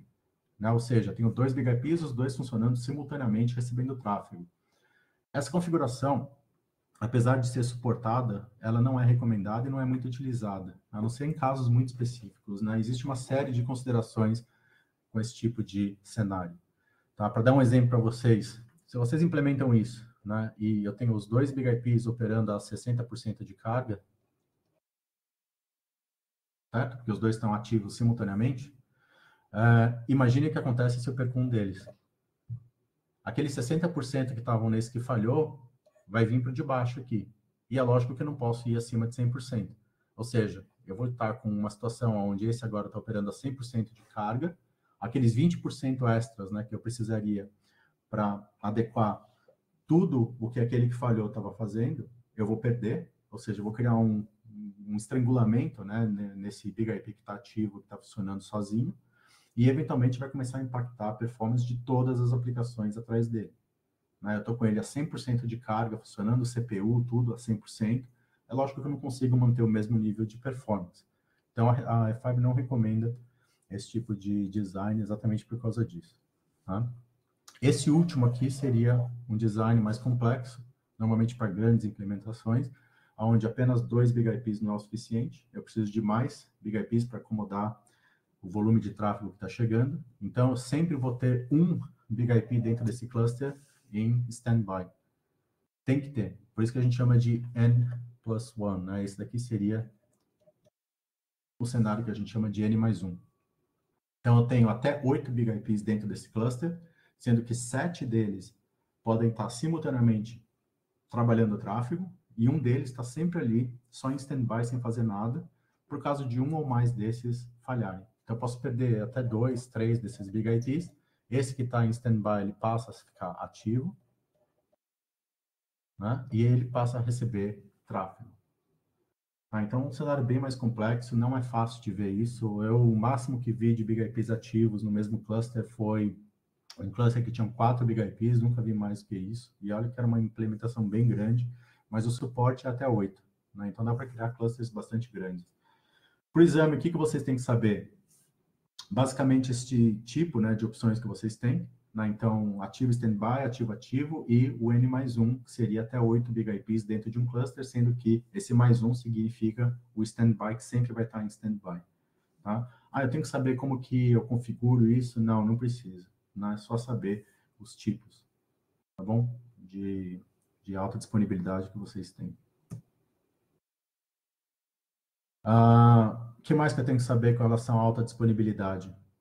Os pré-requisitos, né, para que a alta disponibilidade possa ser configurada. Tá? Então, aqui vocês têm alguns requisitos, né, para que os 2 BIG-IPs possam fazer parte de um mesmo cluster e serem sincronizados e assim por diante. Então, eles têm que estar necessariamente rodando exatamente a mesma versão de software. Eu tenho que ter o mesmo tipo de licença nos 2 ou mais Big IPs que vão fazer parte do mesmo cluster. Então, só tem um Big IP que tem licença para LTM e DNS. O outro Big IP, que vai ser o Standby, tem que ter a mesma licença, LTM e DNS. Tá? Os hostnames, obviamente, tem que ser distintos. Né? Então, um vai chamar, sei lá, Big IP 1, outro vai chamar Big IP 2. Tá? Que mais que é importante aqui? A questão de configuração de rede. Né? Lógico que tem que estar devidamente configurado, nas VLANs corretas, etc. NTP é mandatório, precisa ter, apesar da gente não verificar isso no processo de configuração, se não tem NTP funcionando, como eu comentei antes com vocês, vai ter um problema no processo de sincronização, ele vai parar de funcionar. Né? Então, ele simplesmente para de funcionar e você percebe que tem um problema mais sério. Ele vai te dar nos logs o motivo, né, que é falha de sincronismo dos relógios. E backups. Sempre criem backups antes de criar um cluster, né? Principalmente se for num ambiente de produção. Né? Então, tem um Big IP que está rodando standalone, sem nenhum tipo de backup. Eu vou introduzir agora um outro Big IP, né, para ser o backup dele, vai ficar em standby. Antes de fazer isso, eu extraio um backup desse que está já ativo. Né? Só para garantir que se tiver qualquer problema, eu consigo restaurar depois as configurações sem nenhum impacto. Tá bom?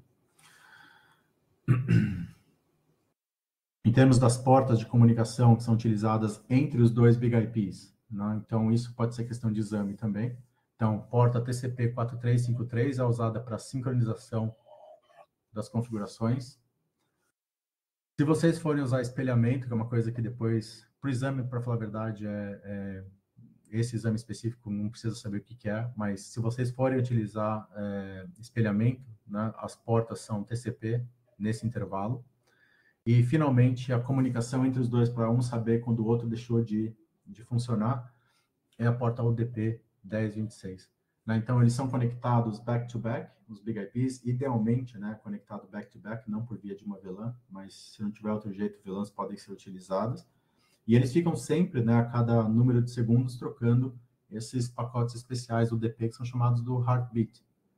Então, um Big IP é ativo, o outro é standby. Se o ativo deixar de mandar os heartbeats por standby, o standby imediatamente assume que o ativo está com problema e ele se torna ativo. Então, é assim que a gente identifica a falha, né? Usando uma comunicação de rede na porta UDP 1026. Se eu falho, né, em receber o heartbeat do ativo, o standby imediatamente torna-se ativo. Tá? Então, essa é também uma informação importante. O que a gente não sincroniza entre os 2 Big IPs? Então, tudo que é único para aquele Big IP, por exemplo, endereços IPs de VLANs, né, que não devem ser comuns nos 2 Big IPs, não vão ser sincronizados. A parte de gerência não é sincronizada. Licenças não são sincronizadas, backups não são sincronizados, logs não são sincronizados. Enfim, tudo isso que está nessa lista aí não é sincronizado. Tá? Então, pessoal, por hoje a gente fica por aqui. Só uma coisa antes da gente encerrar, né? Existe 2 formas de vocês conectarem 2 Big IPs em alta disponibilidade. Né? Um é por meio de uma conexão de rede. Né? Então, aí, de novo, o ideal é fazer back-to-back, que significa dedicar uma porta física, né, nesses Big IPs só para alta disponibilidade. É uma solução cara, porque Big IP, normalmente, dependendo do modelo, não tem muitas portas, e vocês dedicarem uma só para alta disponibilidade pode ser uma decisão cara, né? Perder aquela porta em cada um dos Big IPs. Então, normalmente, é utilizado VLANs aqui, mas não é recomendado, mas pode ser utilizado. Tá? Então, você tem a mesma porta sendo usada para um monte de coisas, uma delas é alta disponibilidade também. E Big IPs hardware, né, appliances, existe uma outra opção que é um cabo especial, serial, conectando os 2 Big IPs também.